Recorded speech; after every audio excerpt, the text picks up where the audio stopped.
There's a moment in Season 3 of The Amazing World of Gumball, and I mean this sincerely, that might be one of the most philosophically dense 11 minutes ever put on children's television. The episode is called The Question, and it starts with a sugar rush. That's it. That's the inciting incident. Gumball and Darwin eat too many marshmallows from a cereal box, and suddenly they're hurtling through the cosmos, colors bleeding into each other, reality dissolving at the edges. And one of them, I think it's Gumball, just goes, "What's the point of our life?" And you laugh, because it's a cartoon, and they're coming off a sugar high, and the phrasing is so blunt it's funny. But then the episode actually tries to answer it, and the answer it arrives at is genuinely beautiful, and kind of devastating, and we'll get to that. But first, hey, welcome. If you're here, you're probably settling in for a long one. Get comfortable. Blanket, pillow, whatever your setup is. Tonight we're going deep on something I've been wanting to talk about for a while now, and that's the philosophy of Gumball Watterson himself. Not just the show. The show is brilliant, we all know that. But the character. This 12-year-old blue cat, who, across 6 seasons and 240 episodes, somehow becomes one of the most philosophically interesting protagonists in all of Western animation. And I don't say that lightly. I've spent more hours than I probably should rewatching this show, pausing on specific frames, going back and forth on specific lines. And the more I look at Gumball as a character, the more I think Ben Bachelet and his team did something really extraordinary. They built a character who embodies an entire philosophical worldview without ever once stopping to explain it. If you're enjoying this, by the way, and you haven't subscribed yet, consider it. It helps the channel more than you'd think, and it means I get to keep making these. So, Gumball Watterson. Let's start at the beginning, because the beginning is stranger than you might remember. Here's what I think people forget about early Gumball, like Season 1 Gumball specifically. That character is almost unrecognizable compared to the Gumball we end up with by Season 5 or 6. In Season 1, he's cheerful in this almost alarming way, relentlessly optimistic, oblivious. When Tina Rex is chasing him, literally a Tyrannosaurus, mouth open, feet shaking the ground, Gumball doesn't even register it as a threat. He thinks she's playing with him. His little sister Aeneas has to physically explain to him that no, the dinosaur wants to hurt you. And Gumball's face when he finally gets it is this beautiful mix of shock and confusion. Like the concept of someone wanting to be mean to him just doesn't compute. And look, on the surface, that's a joke. Haha, the kid is dumb. But I want you to sit with that for a second, because it's actually setting up something much deeper. In Season 1, Gumball operates from a position of radical innocence. He sees the best in everyone. He helps Sal Left Thumb rob a gas station because he genuinely believes it's for charity. He thinks Mr. Robinson likes him, despite years of Mr. Robinson openly despising his entire family. He believes the world is ending because of a miscommunication with Bobert, the school robot. And his reaction isn't fear, it's acceptance. Like, well, okay then.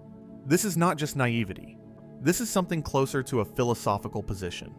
Gumball in Season 1 is essentially living in a state of pre-philosophical consciousness. He hasn't asked the big questions yet. He hasn't needed to. The world is what it is, and he moves through it with the kind of unquestioning trust that philosophers like Heidegger would describe as being thrown into the world. You're just here, you don't question it, and the question of why hasn't occurred to you yet. And here's the thing nobody talks about. Ben Bachelet has said in interviews that the Watterson family is based on his own. Nicole is his mother, Richard is his father, and Anais is his sister. And while Bachelet has mentioned he shares some traits with Gumball, he also pointed out that he's not quite as, quote, dumb as his creation. But I think that's selling it short. Because what Bachelet did, maybe intentionally, maybe through the natural evolution of writing a character over 6 years, is create a protagonist who undergoes a genuine philosophical awakening across the run of the show. Gumball starts as an innocent and ends as something much more complicated. Something that, weirdly, feels truer to how most of us actually move through the world. Let me explain what I mean. By Season 2, something shifts. And if you're watching closely, you can actually pinpoint the tone change. Gumball becomes more cynical, more sarcastic. His optimism doesn't disappear. That's important. But it develops this protective layer of irony around it. He starts making cutting remarks about the world around him. He develops an ego. He becomes, and I'm quoting TV tropes here because they phrase it perfectly, a snarky and cynical jerk with a heart of gold. The show itself becomes more satirical, more willing to comment on the structures it exists within, and Gumball as a character absorbs all of that. And honestly, that tracks. That's what happens. You go from being a kid who doesn't question anything to a teenager who questions everything, and the transition is rarely graceful. Gumball becomes meaner because he's starting to see the world for what it is, and he doesn't like it, and he doesn't yet have the emotional vocabulary to deal with that discomfort, so he deflects. He gets sarcastic. He develops this massive ego as a defense mechanism. And the show is smart enough to show us that this isn't growth in a straightforward way. It's messy, it comes with casualties, and sometimes Gumball is genuinely difficult to like. I think about The Dream a lot. Season 2, Episode 10. Gumball has a dream where Darwin kisses Penny, his crush, the girl he's been pining after since the first episode. And Gumball's response is to torment Darwin. Verbally, physically, emotionally, over a dream. Over something Darwin didn't even do. And the episode doesn't shy away from showing how toxic Gumball is being. Darwin is bewildered and hurt.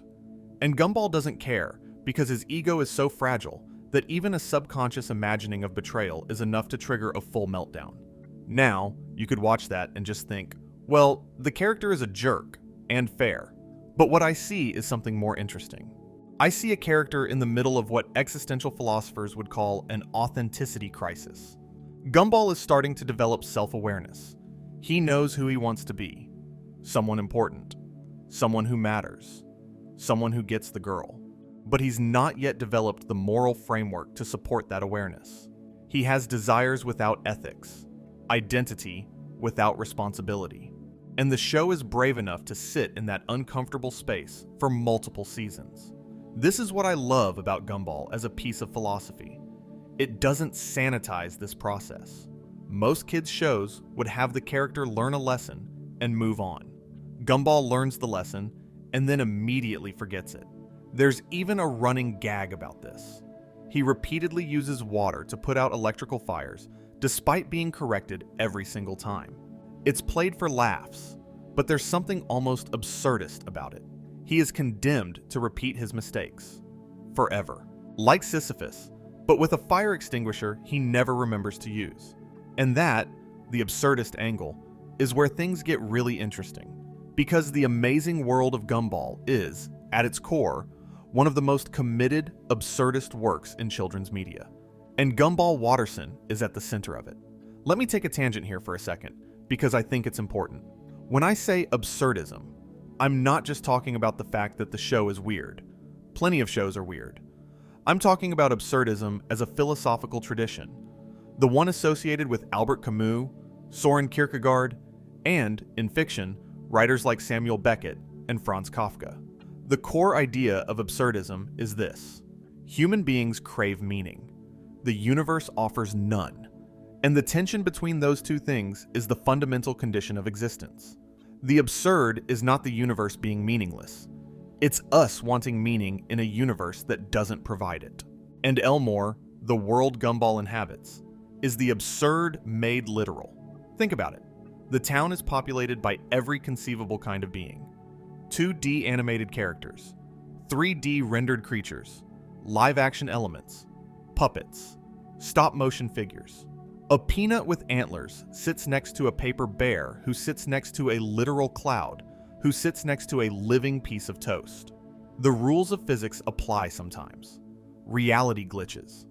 The world literally degrades when the family runs out of money. The animation style deteriorates from fully rendered cartoon to storyboards to sticky notes. The void exists, this cosmic force that erases things it considers mistakes from reality, and nobody remembers what it takes. Characters go about their days in a world that is fundamentally, structurally insane, and they treat it as normal. This is Camus's absurd right there on screen. Except instead of a lone man pushing a boulder up a hill, you have an entire town of impossible beings going to school, holding jobs, falling in love, arguing about cereal, engaging in all the rituals of meaning-making in a world that has no coherent foundation beneath it. And Gumball is the absurd hero. Not because he overcomes the absurd, he doesn't, but because he keeps going anyway. He keeps showing up. He keeps caring about things. About Penny, about Darwin, about his family. Even though everything around him screams that caring is pointless. He makes plans that fail. He tries to be good and messes it up. He has moments of genuine insight followed by catastrophic stupidity. And through all of it, he persists. He doesn't quit. He doesn't retreat into nihilism, even when the show itself sometimes seems to be nudging him in that direction. This brings me back to The Question. Season 3, Episode 28. Gumball and Darwin come down from their sugar rush and find themselves in a park with no memory of how they got there. Gumball in a ballerina outfit. Darwin handcuffed to a streetlight with a tattoo on his butt. And rather than addressing any of that, Gumball declares that they need to find the meaning of life. Just like that. A 12-year-old in a tutu deciding that today's the day for existential investigation. What follows is genuinely one of the smartest things the show ever did. Gumball and Darwin go around Elmore asking everyone the meaning of life, and every answer they get represents a different philosophical position. Larry, who works every single job in town, says the meaning of life is work, and then, as he recites his daily routine, wake up, shower, work, sleep, wake up, shower, work, sleep. He has a breakdown. He realizes that's all there is. Just the cycle. He snaps, throws his hat, and drives away. It's played for comedy, but that's Marx's concept of alienated labor delivered in about 15 seconds. Then they ask a ghost, a skydiver who died at 18. His philosophy is to live life to the fullest. He says he packed 70 seconds of pure adrenaline into his existence. Gumball and Darwin ask if he'd do it differently, and he asks them, would you rather live to the fullest for 70 seconds, or live a boring life for 70 years? And without hesitation, both of them answer 70 years. Straight up.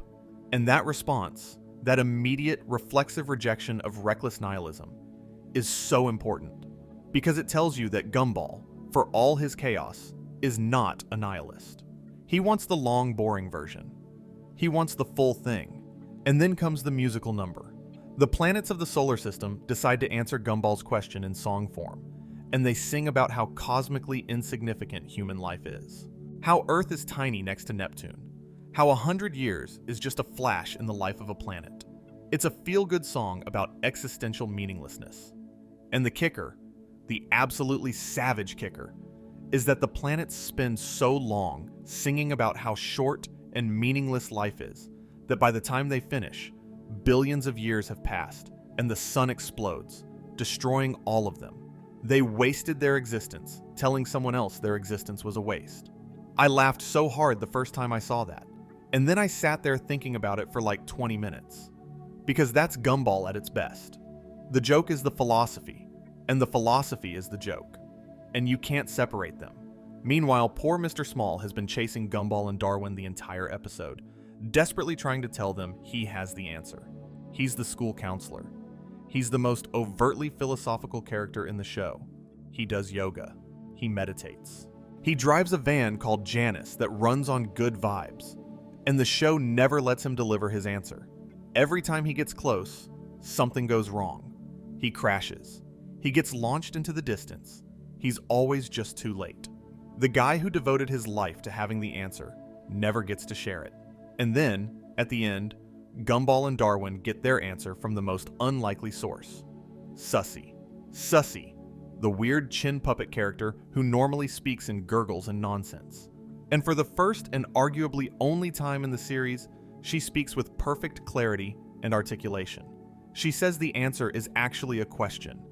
It's about figuring out how to enjoy your own life. That the meaning of life isn't some external truth waiting to be discovered. It's the act of searching itself. It's deciding for yourself what makes it worth living, like throwing mayonnaise at pigeons. And then she goes back to being weird, and the episode ends. Look, I've watched a lot of cartoons. A lot. And I've seen plenty of shows tackle the meaning of life question, but I've never seen a kids show do it with this level of philosophical literacy while also being genuinely laugh out loud funny. The question doesn't just ask what the meaning of life is. It systematically dismantles every major philosophical position on the topic and then arrives at something close to absurdist existentialism. There is no given meaning, but the search for personal meaning is itself the point. That's Camus. That's the end of the myth of Sisyphus. One must imagine Sisyphus happy. And here's a 12-year-old cat in a tutu arriving at the same conclusion because a chin puppet told him to throw mayonnaise at birds. And I think what makes it land so beautifully is that the show doesn't treat this as a revelation that changes everything. The next episode, life goes on. Gumball doesn't become a philosopher. He's still a messy, sarcastic, egotistical kid. The insight doesn't transform him. It just quietly becomes part of the show's DNA. The idea that life is absurd and you choose how to engage with it is the undercurrent of everything that follows. Okay, let me shift gears a little, because I want to talk about something that I think is one of the most underrated aspects of Gumball's philosophical arc, and that's the question of identity. Because this show is obsessed with identity. Like, obsessed. The episode that makes this clearest is The Name, Season 3, Episode 7. And honestly, it's one of my favorite episodes of any show, ever. Here's the setup. Gumball discovers that his real name isn't Gumball. It's Zach. Zach Christopher Watterson. Gumball was always just a nickname. And when he starts going by Zach, he changes. Not metaphorically, literally. A different personality takes over. Zach is confident, arrogant, wears purple sunglasses, rides a skateboard, and speaks in this deeper, cooler voice. He refers to himself in the third person. He's the kind of guy Gumball always wished he could be. Successful, popular, unbothered by failure. And here's the thing that kills me. Zach starts overwriting Gumball's memories. He goes into Gumball's past and rewrites the failures as victories. Remember that time you fell off the bridge in The Curse? No, Zach landed it while doing a handstand. Remember when Tobias beat you in that duel in The Knights? No, Zach won with style. Zach is literally rewriting history to replace Gumball's authentic self with a fictional, cooler version. This is terrifying if you think about it. And the show knows it's terrifying. As Zach takes over more memories, Gumball, the real Gumball, the one who loses, who fails, who embarrasses himself, starts to fade. He becomes translucent. He's being erased by his own desire to be someone else. Ben Bacalé chose the name Zach, specifically because he associated it with alpha-type names. He's referenced Zach Morris from Saved by the Bell. And the episode is essentially asking, what happens when you reject who you are in favor of who you think you should be? What happens when you let the performative version of yourself consume the authentic one? The resolution is beautiful. Gumball's family races to the town hall to legally change his name back. But inside his own mind, Zach is fighting him for control. And the moment that saves Gumball, the single memory Zach can't overwrite, is from the arcade at the beginning of the episode. It's a memory where Gumball actually won something, not through talent or coolness, but through button mashing, through being messy and frantic and desperate, through being himself. He types his name into the arcade machine, Gumball, and Zach is erased from existence. Think about that for a second. The thing that saves Gumball's identity is accepting that he's not cool, he's not smooth. His victories come from flailing wildly and hoping for the best. And the episode says, that's not just okay. That's who you are. The loser's version of yourself isn't the version to be ashamed of. It's the real one. The one worth keeping. This is such a sophisticated take on identity for a kids show. Most shows about being yourself frame it as, you're secretly special. And once you accept your specialness, everything will be great. The Name flips that entirely. Gumball isn't secretly special. He's not secretly cool. He's just a kid who button mashes through life. And the episode's thesis is that the desire to be something more impressive than what you are is itself the enemy. Zack isn't just an alter ego. He's the voice in your head that says your real self isn't good enough. I think about this episode way more often than I probably should. Especially at like 2 in the morning, which, let's be real, is probably when you're watching this. And the reason it sticks with me is that I think most of us have a Zack. Most of us have a version of ourselves we perform. The cooler, smoother, more successful version. And most of us know, on some level, that the performance is eating the reality. Social media is basically a Zack factory. You curate a version of yourself that replaces the real one, memory by memory, until you can't remember which version is authentic. And Gumball, a 12-year-old cartoon cat, figured that out in 2014. Alright, let me keep moving, because there's so much ground to cover, and I want to get into the show's treatment of another massive philosophical theme, the nature of reality itself. And for that, we need to talk about the void. The void might be the single most philosophically rich concept in the entire show. Introduced in The Void, Season 3, Episode 12, it's a dimension that exists alongside Elmore. It's where the universe sends its mistakes, things it considers errors or failed experiments. The void is depicted as an endless expanse of TV static, and floating within it you can find rejected objects from our real world. Laserdisc, jorts, the mullet, Pluto, things that were once part of the cultural mainstream and got discarded. But it doesn't just take objects, it takes people. Gumball, Darwin, and Mr. Small enter the void to rescue their classmate Molly, a gray sauropod who'd been a minor character in Season 1, and then just disappeared. Nobody remembered her.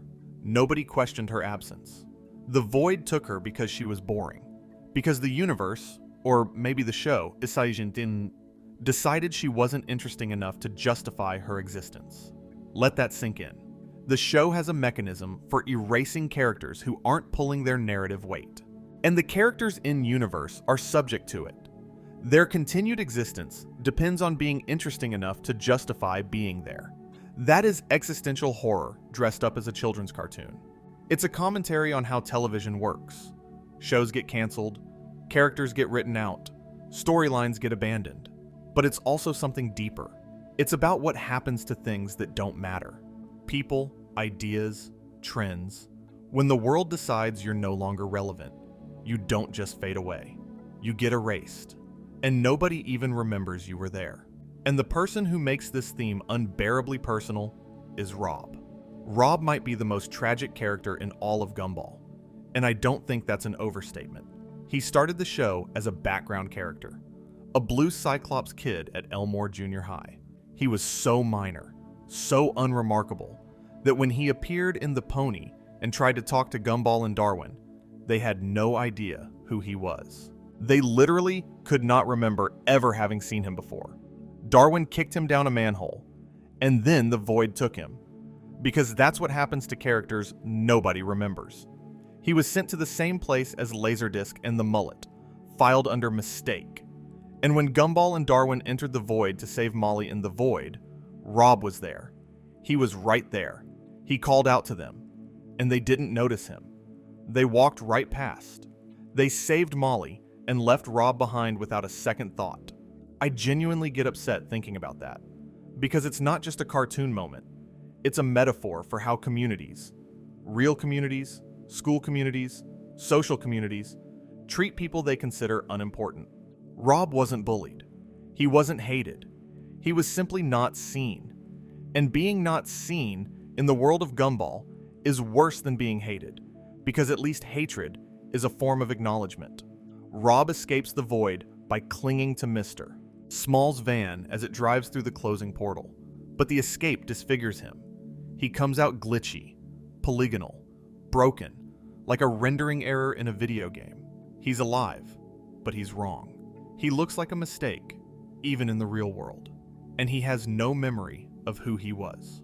The Nobody, Season 3, Episode 36, is where we find out what happened to him. Gumball and Darwin discover someone living in their basement, stealing their things. It's Rob, but they don't recognize him. He doesn't recognize himself. He literally says, "I can't remember. I have nothing left of who I was. I'm Nobody. And Gumball's response, and I actually love Gumball for this, is to try and help. He and Darwin start suggesting new identities for Rob. You could be the cool slacker, the class clown, the vegetarian hippie, but every suggestion is already taken by someone in Elmore. Every slot in the town's social ecosystem is filled. There's no role left for Rob to play, except one, the bad guy. And that's the moment Rob remembers. When Gumball suggests the bad guy, Rob's memories come flooding back. He remembers the void. He remembers being ignored. He remembers Gumball walking past him without a glance. And he decides, with a kind of desperate, tragic conviction, that if the only role left for him is the villain, then the villain is what he'll be. He declares himself Gumball and Darwin's nemesis, and they just walk away, happy they helped him find a direction in life, not understanding what they've created. This is one of the most heartbreaking character arcs I've ever seen in animation. Rob becomes a villain not because he's evil, but because the narrative, literally the narrative, the show they all exist within, has no other place for him. He's not motivated by malice. He's motivated by the desperate need to exist, to be seen, to have a role, any role, rather than fade back into the static. And here's where it gets meta in a way that makes my head spin. Rob eventually figures out something that nobody else in Elmore has. They're all in a TV show. He is the only character who achieves full awareness that the world he lives in is fictional. And this doesn't make him powerful. It makes him anguished. Because if you know you're a character in a story, and you know the story revolves around someone else, and you know the universe actively erases people it considers unnecessary, then your existence is always conditional. You exist at the pleasure of the narrative, and the narrative doesn't care about you. This comes to a head in The Disaster and The Rerun, the two-part epic that bridges seasons 4 and 5. Rob acquires a universal remote from the Awesome Store, a literal remote control that can control reality. Pause, rewind, fast forward, change channels.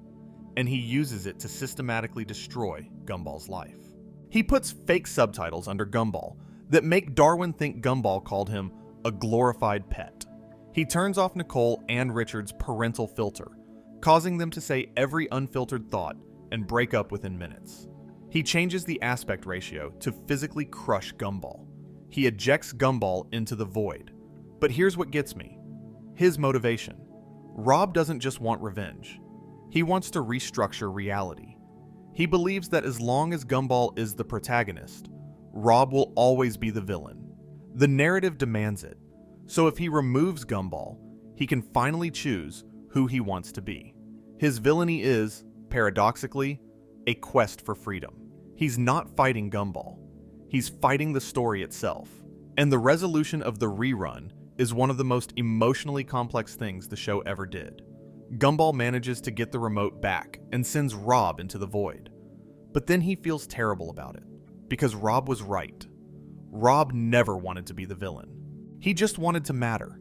And Gumball, impulsive, selfish, inconsiderate Gumball, actually jumps into the void to save him. He saves the person who just spent an entire episode trying to destroy his life. And in that moment, Rob understands something. He says Gumball might not be as bad as he thought. And then Rob does something extraordinary. He takes the remote and rewinds everything himself, back to before any of it happened. He destroys the remote.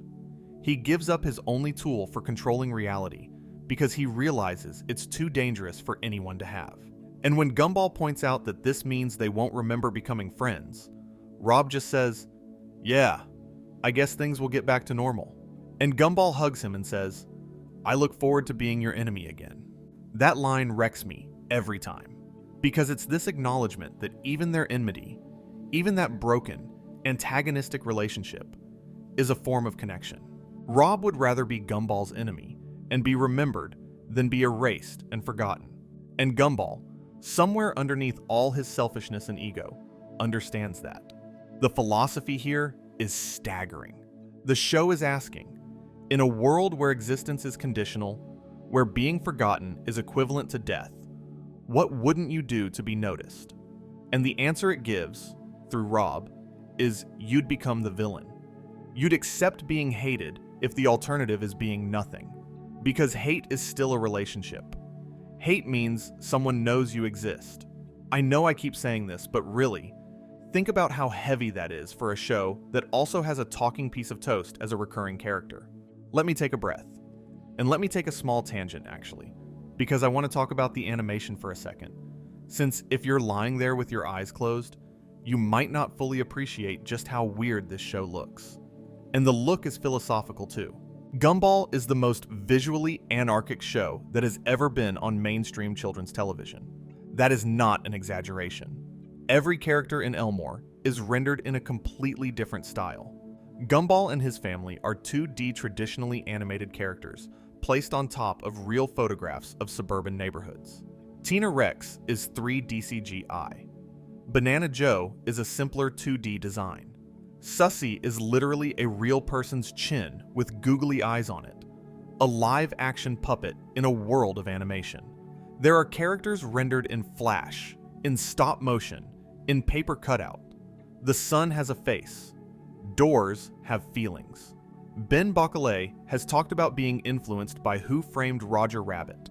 The idea that putting cartoon characters in real-world settings makes them feel more real, more relatable. And the visual chaos of Elmore is an extension of that idea taken to its logical extreme. If different types of beings can exist side by side, why would they all look the same? Why wouldn't the world look like a collision of artistic styles? But here's the philosophical dimension of this.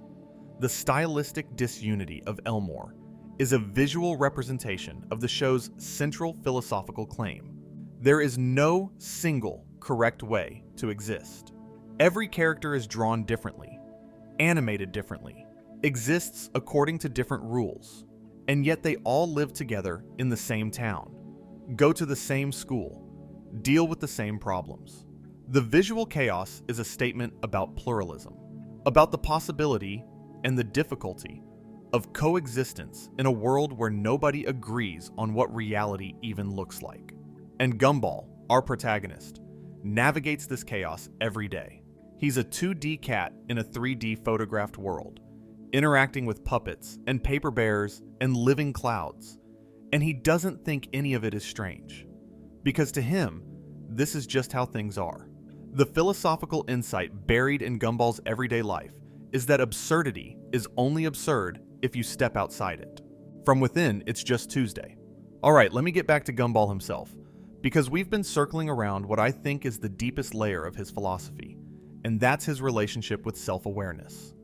And for this, I want to make what might be a controversial claim. Gumball Watterson knows he's in a TV show. Not in the way Rob knows. Not consciously, not articulately, but on some deep, instinctive level. Gumball is aware that his world isn't real, and the way he copes with that knowledge is through denial. There's actually a fan theory about this, written up beautifully on the Gumball Wiki, and it draws on a real academic paper by economist Robin Hanson called How to Live in a Simulation. Hanson theorizes that if someone discovered they were living in a simulation, they would behave more recklessly, because the consequences aren't real, more self-servingly, because the simulation could end at any time, and would desperately try to be interesting, because being boring might get you turned off. And when you lay those criteria over Gumball's behavior, it fits. It all fits. Gumball is reckless to a degree that goes beyond normal cartoon logic. He takes insane risks, often for no reason at all. He's self-serving in a way that's sometimes genuinely shocking for a protagonist, admitting in the promise that no amount of guilt can outweigh his selfishness. And he is obsessed with being the center of attention. There's an entire episode, The Others, Season 4, where Gumball discovers that other students at Elmore Junior High have storylines that don't involve him, and he literally cannot handle it. He inserts himself into their narratives by force, terrified of being irrelevant to his own show. And consider the evidence he's encountered. He's seen the world glitch in the signal. He's seen it restructure itself in the test. He's watched reality degrade and dissolve around him in the money. He's been to the void, a literal dimension where the mistakes of the universe are stored. And yet, when Rob tells him point blank in The Disaster that none of this is real, that they're all inside a TV show, Gumball's reaction is confusion, rejection. He doesn't want to hear it, because knowing you're in a story is one thing. Accepting it is something else entirely. If you accept that your world is fictional, then everything you care about is fictional too. Your brother, your girlfriend, your family, they're all just narrative constructs. And for someone like Gumball, who genuinely loves the people in his life, who jumped into the void to save his nemesis, that knowledge would be devastating. So he doesn't accept it. He pushes it down. He lives in a state of what you might call functional denial. A denial that's so complete, it looks like ignorance from the outside, but is actually a survival strategy. Gumball copes with the absurdity of his existence by refusing to engage with it. And the show seems to argue that this is actually the healthiest response. Because look at what happens to the characters who do fully engage with the nature of their reality. Rob goes insane with anguish. He becomes a villain. He's consumed by the injustice of a world that doesn't care about him.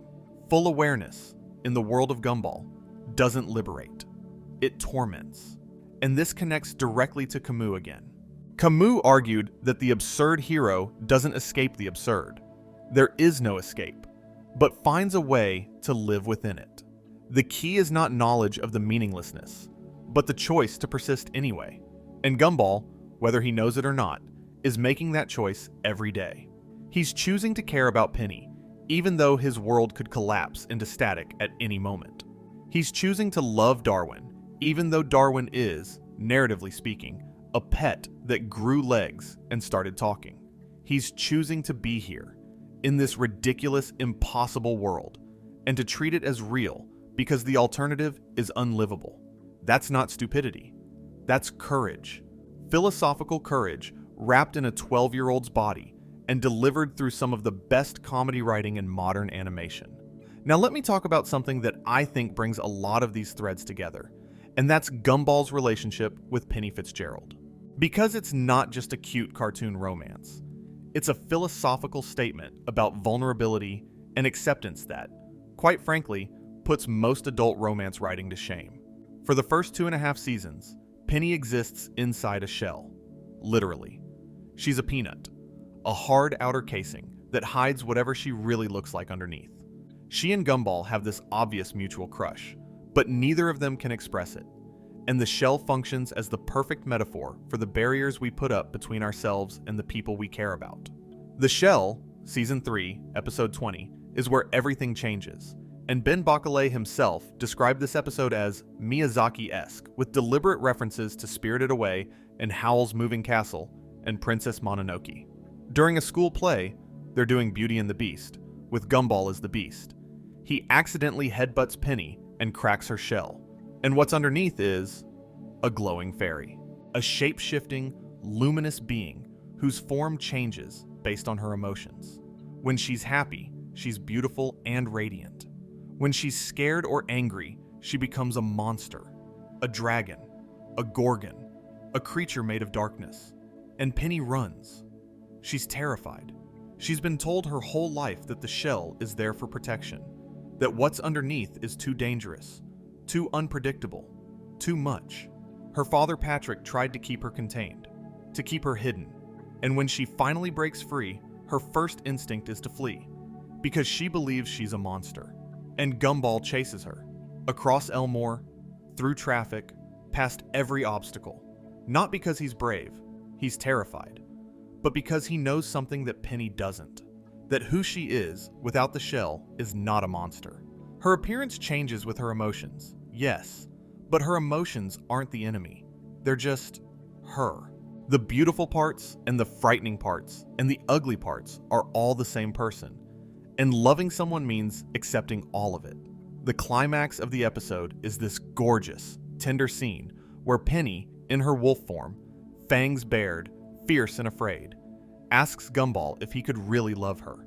And Gumball says that her looks don't define who she is, just how she feels. And he kisses her. And she transforms back into her fairy form. Not because he fixed her. The show is very clear about this, but because for the first time, she doesn't feel afraid. I'm not going to pretend I didn't get emotional writing this, because The Shell is, underneath the cartoon surrealism, one of the most beautiful love stories I've seen in any medium. It's about the terror of being truly seen. The way we all have shells, metaphorical ones, that we hide behind because we're afraid that if people see what's underneath, they'll be repulsed. And the show's thesis is that the people worth keeping are the ones who see all of you, the dragon and the fairy and the gorgon, and stay. And for Gumball specifically, this episode represents a crucial philosophical evolution. Remember, this is the kid who couldn't even register that Tina Rex wanted to hurt him. The kid who lived in blissful ignorance. By the shell, he's developed enough emotional intelligence to understand someone else's pain, to respond to it not with his usual selfishness, but with genuine empathy, and to make a declaration of love that requires him to be vulnerable. That's growth. Messy, uneven, 2 steps, forward 1 step, back, growth. But growth. The show follows this up seasons later with The Transformation in season 6, where Penny's family has a heated argument about whether she should go back to wearing her shell. Her father Patrick wants her to keep the family tradition. Her mother takes Patrick's side. And Gumball gets dragged into the middle of it, forced to choose between Penny and her family, between progress and tradition, between authenticity and safety. And here's the thing that makes this episode so smart. It doesn't give an easy answer. Gumball tries to resolve the argument by telling a story, essentially stalling for time while both sides threaten him. And the story he tells is layered and complicated, and ultimately inconclusive. The Fitzgerald family ends up resolving their own conflict, and Gumball bolts the second they're distracted. Because some philosophical questions don't have clean answers. Some family arguments can't be resolved by an outsider, no matter how well-meaning. There's a beautiful follow-up in The Amadane.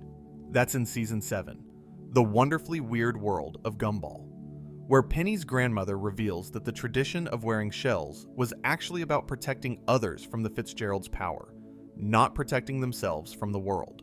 And the whole episode becomes a secret test of character for Gumball. Can he stand up for what's right even when the people he loves are against him? And he does. And it costs him, but he does it. The Penny arc is Gumball's show, making the case that love requires philosophical bravery. Not the absence of fear, Gumball is afraid constantly, but the willingness to be vulnerable, to see and be seen, to stay when every instinct says, run. That's not puppy love. That's not a kid's show crush. That's a theory of human connection, delivered through a cat and a fairy. Okay, I want to shift to something a little darker now, because Gumball's philosophy isn't all love and absurdist acceptance. There's a shadow side to this character, and the show doesn't shy away from it. I want to talk about The Money, Season 2, Episode 40. It's the season finale, and Ben Bacalé has actually called it one of his favorite episodes because it perfectly illustrates low budget. And that's not just a behind-the-scenes joke. It's the entire premise. The Wattersons are broke. Richard converted their savings to gold and threw it in the ocean. Their credit card is declined. Their electricity is cut. And as their financial situation deteriorates, the animation itself deteriorates. This isn't metaphorical. The actual visual quality of the show degrades on screen. The full animation gives way to storyboards. The storyboards give way to sketches. The sketches give way to sticky notes. The show literally falls apart. And the resolution? A corporation offers to pay the family to appear in their advertisements. Gumball initially refuses on principle. He delivers this incredible speech about freedom and not selling out, about not being part of the rat race, about how money doesn't buy happiness. And you almost believe him. And then the family watches as their world continues to deteriorate around them, their environment reduced to nothing, and Gumball realizes that principles are a luxury you can't afford when reality is literally disintegrating. The episode ends with the Wattersons dressed in 80s outfits, selling Joyful Burger in a cheesy commercial.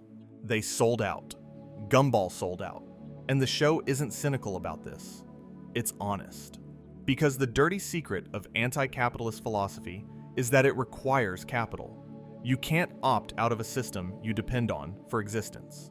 And Gumball, who spent the whole episode speechifying about integrity, discovers this the way most of us do, by realizing that you need the thing you were just criticizing.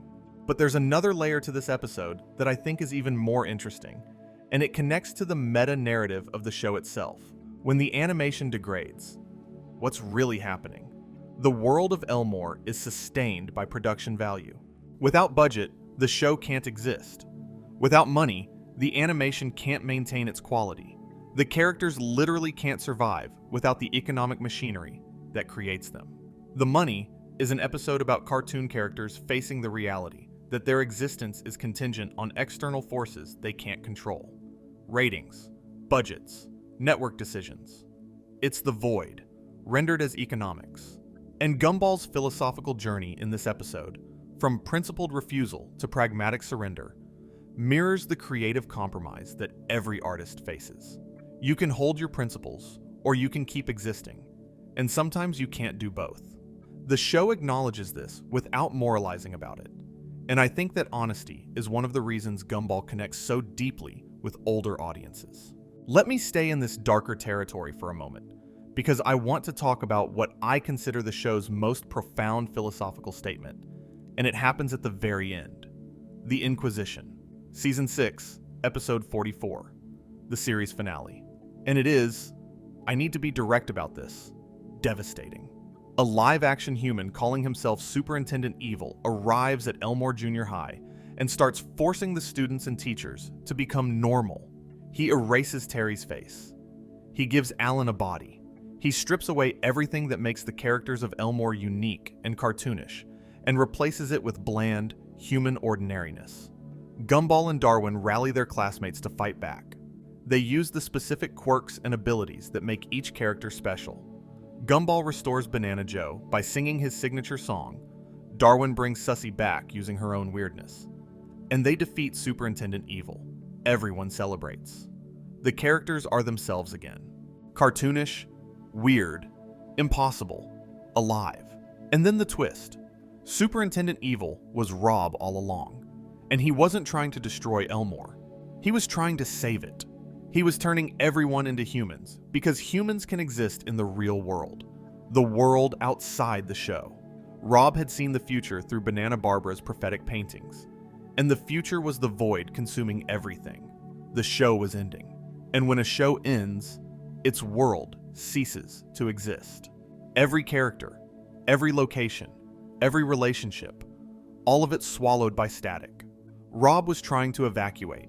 He was trying to get everyone out before the cancellation destroyed them all. But Gumball and his classmates stopped him. They fought to remain cartoons because they didn't understand what was coming. They chose authenticity over survival, not knowing that the cost of that choice was annihilation. And in the final moments of the series, the ground cracks open beneath Elmore Junior High. Rob, alone in the dark school hallway, looks down as the void spreads beneath him. He says, "Oh no, it's started," and he falls. That's how the show ends.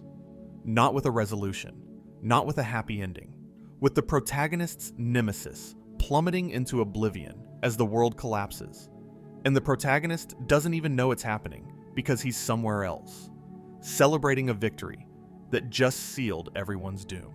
I sat with that ending for a long time, and I've come to believe it's the most philosophically honest ending any animated series has ever produced. Because here's what it's saying. You cannot know the consequences of your choices. You can fight with everything you have for what you believe is right, for authenticity, for weirdness, for being yourself, and still be catastrophically wrong. Gumball fought for the soul of Elmore. He fought for the right of every character to be their unique, cartoonish selves. And in doing so, he prevented the one plan that might have saved them all. Is that tragic? Absolutely. Is it nihilistic? No. Because the show spent 6 seasons showing us why Gumball made that choice. Every episode, every relationship, every philosophical journey led to this moment. A character who loves his world so much that he can't bear to see it change, even when changing might be the only way to survive. And Rob, poor, broken, philosophical Rob, understood something Gumball never could. That sometimes loving something means letting it become something else. That preservation and transformation aren't opposites. They're both acts of care. Rob was willing to give up everything that made Elmore special in order to save the people who lived there. And Gumball was willing to risk everything to keep Elmore exactly as it was. Neither of them was wrong. Both of them were acting out of love. And the tragedy is that they couldn't hear each other. That's philosophy at its most painful and most real. The recognition that genuine goodness can be in conflict with itself. That two people can both want the best and still end up destroying what they're trying to save. Now, I should mention, because I know some of you are thinking about it, that the show didn't actually end there permanently. The wonderfully weird world of Gumball picks up the story. Rob was saved from the void by the van shopkeeper. The cancellation was averted. Life goes on in Elmore. But that doesn't diminish the power of the Inquisition as a philosophical statement. Even knowing the continuation exists, that finale asks questions that don't have comfortable answers. Let me circle back now, because I want to talk about one more episode before we start winding down, and it's one that I think captures the entirety of Gumball's philosophy in a single, perfect 11 minutes. The Choices, Season 5, Episode 5. And if The Question is the show's most explicitly philosophical episode, The Choices might be its most emotionally philosophical one. The setup is simple. A chaotic dinner at the Watterson house pushes Nicole to her limit. Food is flying. Richard is being Richard. The kids are being the kids. And in the eye of the storm, Nicole pauses and thinks, how did I get here? What if I'd made different choices? And the episode becomes a what-if story. We see Nicole as a 12-year-old, the same age as Gumball, on the day she was supposed to compete in a karate tournament. Her mother has her entire life planned out. Win the tournament, graduate, law school, marry a doctor. And Nicole is running to the competition when she literally runs into Richard Watterson. This goofy, lovable, utterly incompetent boy sitting on the sidewalk. And he asks her what she'd do if she were him. And she stops. The episode then branches into alternate timelines. In one, Nicole wins the tournament and follows her mother's plan, becoming a corporate lawyer, then a politician, then a dictator, because Nicole's drive, without Richard's moderating influence, becomes tyrannical. In another, she marries Harold Wilson, a sensible, stable man, and is so miserable that she sets the house on fire.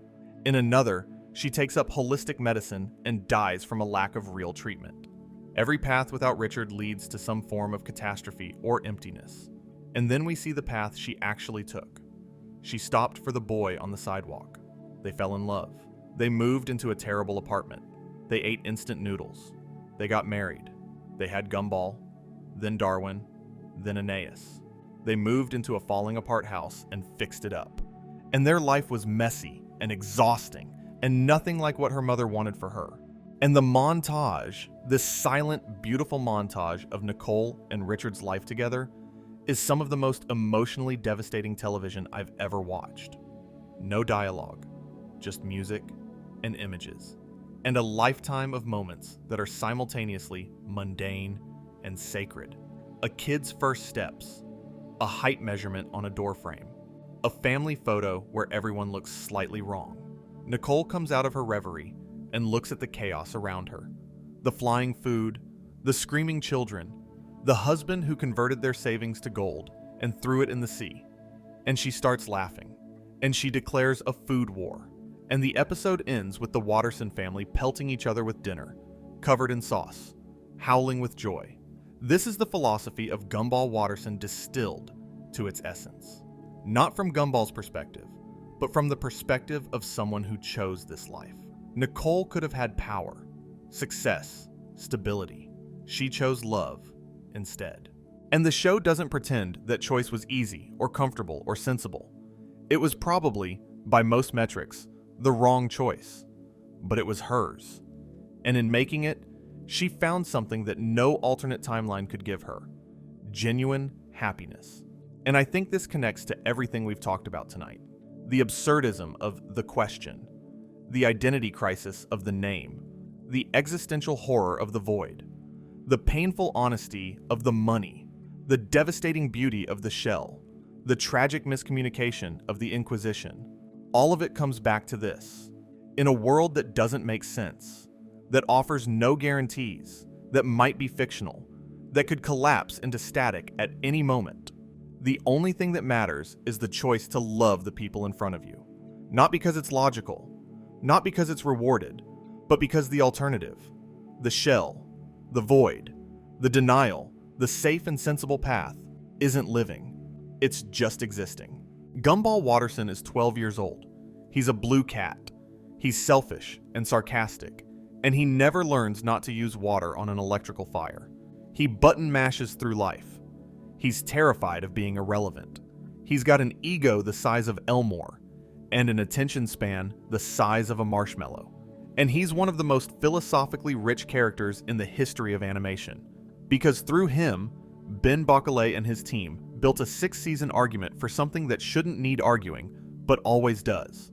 That showing up, messy, imperfect, confused, is itself an act of defiance against a universe that doesn't care.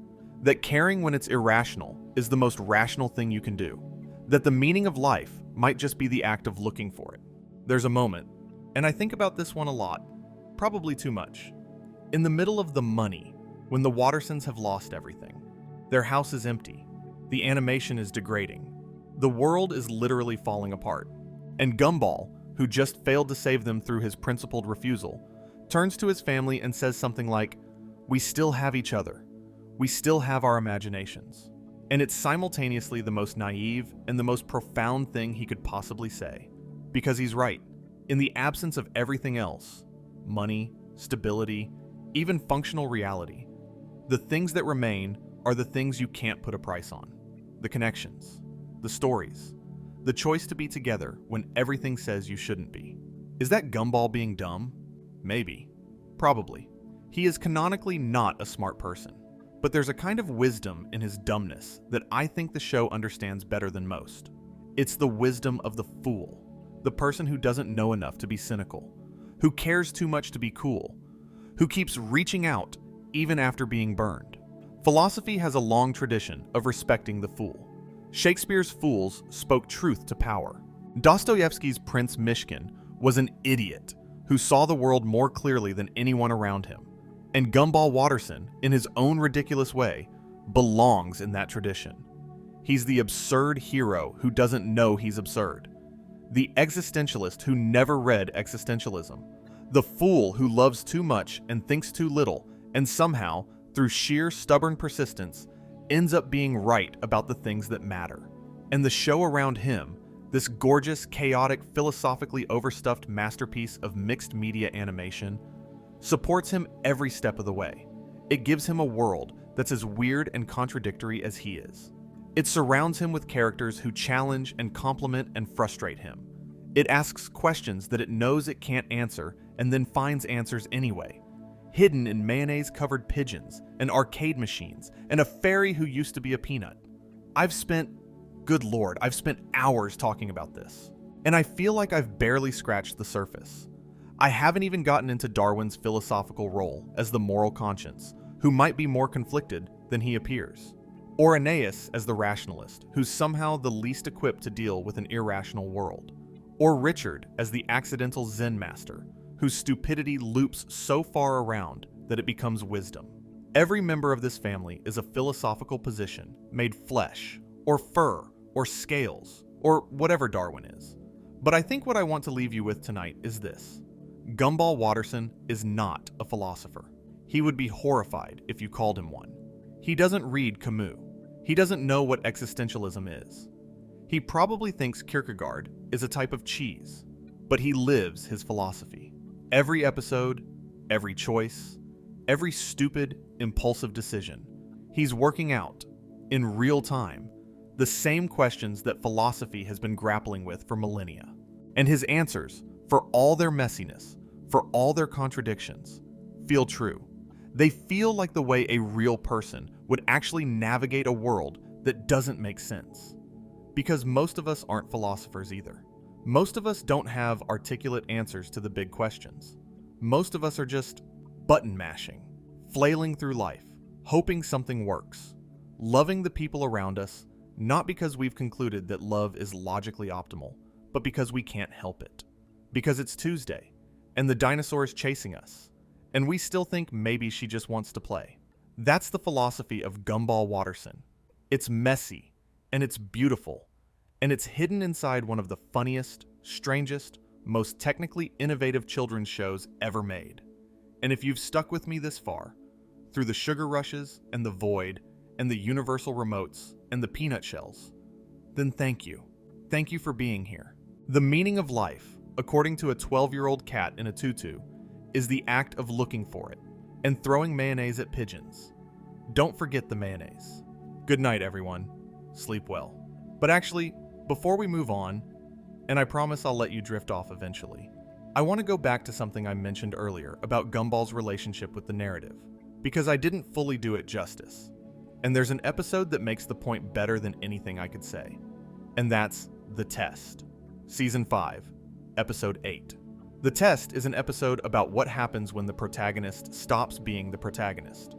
Gumball takes an online personality quiz, one of those BuzzFeed-style, what kind of sitcom character are you things, and it tells him he's the loser, not the hero, not the comic relief, not the love interest, the loser.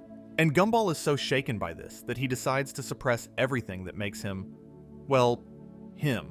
He stops criticizing people. He stops being sarcastic. He holds in every sharp comment and biting observation, and the result is that he physically starts to decompose. His body swells. He changes color. He becomes this grotesque, venom-filled version of himself because his authentic nature is being poisoned by repression. And here's the genius part. With Gumball out of commission, Tobias takes over as the protagonist, and the entire show changes. Literally. The format shifts into a generic, laugh-track-heavy sitcom. The animation style simplifies. Cliches pile up. There's a sudden Christmas special, a new character introduced to boost ratings, a small alien robot named Gwarp, plots that make no sense, everything resolved with hugs and a swell of cheap music. Tobias takes Gumball's family, Gumball's girlfriend, Gumball's entire life, and turns it into something bland and corporate and soulless. And the person who notices, the person who calls out every single cliche, is Sarah. Sarah G. Lotto, the ice cream cone, who's the show's most self-aware character after Rob. She hears the laugh track. She sees the continuity errors. She watches in horror as the show she's in deteriorates into garbage. And she's the one who eventually helps Gumball snap out of it, because she understands something crucial. The show needs Gumball to be Gumball, even if he's a loser, especially if he's a loser. Because the alternative to an honest, messy, flawed protagonist is a slick, fake, empty one. The episode ends with Gumball literally vomiting acid on Tobias's face, which, yes, is horrifying and hilarious in equal measure. But what's really happening is that all the suppressed authenticity, all the sarcasm and criticism and honest-to-God genuine Gumballness that he'd been holding back, comes pouring out in the most violent way possible. Repression doesn't make the true self disappear. It just makes the eventual release more destructive. Now, philosophically, The Test is doing something incredibly sophisticated. It's asking, what is the relationship between a person's flaws and their authenticity? Because Gumball's defining traits, his cynicism, his sharp tongue, his relentless need to critique everything around him, these are the things the personality test called loser qualities. And the episode argues that those exact qualities are what make him the protagonist. Not despite being a loser, but because of it. His willingness to be unpleasant, to be honest even when it's uncomfortable, to call things out. That's what prevents the world from collapsing into cliche. I think there's something really important buried in that idea. And I think it connects to why this show resonates with so many people who feel like losers themselves. Gumball isn't aspirational in the way most cartoon heroes are. He's not brave or strong or particularly clever. He's the kid who takes the personality test, and it tells him he's the worst possible result. But the show takes that label and wears it like a badge of honor. Being the loser, being the one who doesn't fit into the clean sitcom mold, is presented not as a flaw to overcome, but as the very thing that makes a life and a story worth telling. And that connects to a broader point about what I think Gumball's philosophy ultimately is. It's not just absurdism. It's not just existentialism. It's something that combines both of those things with a fierce, stubborn insistence on being real in a world that rewards being fake. Gumball would rather be a venom-filled loser than a polished nobody. And the show consistently argues that this is the right choice. Let me talk about the signal for a moment, because it deepens this idea in a way that's genuinely unsettling. Season 4, Episode 24. The premise sounds simple. There are broadcast glitches happening in Elmore. Richard's TV is on the fritz, but the glitches aren't just affecting screens. They're affecting reality. Gumball starts stuttering and cutting out, like a video feed with bad reception. His words are chopped up and reassembled in ways that change their meaning completely. He tries to compliment Darwin's hat, and the glitch makes it sound like an insult. He tries to apologize, and the glitch twists his words into something worse. The animation reflects this beautifully. Frames skip, characters teleport, time loops. At one point, the actual broadcast signal drops out and you get a no signal screen. And you genuinely don't know if it's the show being clever or if your stream has crashed. It's that seamless. But the deepest moment comes at the end. After all the chaos, Gumball and Darwin are about to figure it out. They're standing there, looking at each other, and you can see the realization forming. They're in a TV show. The glitches are broadcast issues. Their entire reality is a signal being transmitted. And then, the scene cuts. Hard. No transition. Suddenly, they're at the dinner table with the whole family, and Richard is saying something about how they made up. Everyone laughs. Gumball and Darwin join in, but their laughter is hollow. They look at each other with these wide, uncertain eyes. And then the episode glitches one more time and just ends. Mid-laugh. Cut to black. The show literally prevents its characters from becoming aware that they're in a TV show. The universe reaches down and edits the moment of realization out of existence. Think about how disturbing that is. The characters can't know the truth, because if they knew, the whole thing would fall apart. Later, in the wonderfully weird world of Gumball, this is actually confirmed in The Rewrite, we learn that if Gumball or any character fully realizes they're cartoon characters, Elmore collapses into the void. This is the show's darkest philosophical idea. Consciousness of the system destroys the system. You can live happily inside the illusion, or you can see through it and be obliterated. And this maps onto real-world philosophy in a way that's almost too neat. Think about Plato's cave allegory. The prisoners who see shadows on the wall are comfortable because they don't know the truth. The one who escapes and sees the real world is blinded and terrified. But Plato at least believed the escaped prisoner could eventually adapt and see the truth. Gumball's version is bleaker. There is no adapting. The truth itself is lethal. The best you can do is live within the fiction and make it as meaningful as possible. And that, I think, is the deepest layer of Gumball Watterson's philosophy. He doesn't just live in denial because he's dumb. He lives in denial because it's the only way to survive. His entire world, his friendships, his romance, his family, his identity, exists within a framework that would dissolve if he looked at it too closely. So he doesn't look. He plays video games and argues with Darwin and chases Penny and fights with Tobias and complains about homework and does all the mundane, ridiculous, beautiful things that constitute a life. And he does them with conviction, with passion, with the kind of commitment that only comes from believing, on some level, that they matter. Is that self-deception? Maybe. But it's also something else. It's faith. Not religious faith. Existential faith. The choice to act as if your life has meaning even when you suspect it might not. The choice to love someone even when love might be a neurological quirk in a fictional brain. The choice to keep pushing the boulder even when you know it's going to roll back down. One must imagine Gumball happy. Alright, I want to take another tangent here. And I know I keep doing this, but these tangents are part of the experience, okay? If you're falling asleep, the tangent is the part where the voice gets a little warmer and a little less structured, and you can just let it wash over you. So here's my tangent. I want to talk about the voice acting for a second. Gumball Watterson has been voiced by 4 main actors across the original series. Logan Grove for seasons 1 and 2 and the beginning of season 3. Jacob Hopkins for the rest of season 3 and season 4 and into season 5. Nicholas Cantu for the remainder of seasons 5 and 6. And Duke Cutler for the Gumball Chronicles. In the wonderfully weird world of Gumball, a new voice actor, Alcayo Thiele, took over the role. Now, changing child voice actors is a logistical necessity. These kids grow up, their voices change, and a 12-year-old character can't sound like a 16-year-old.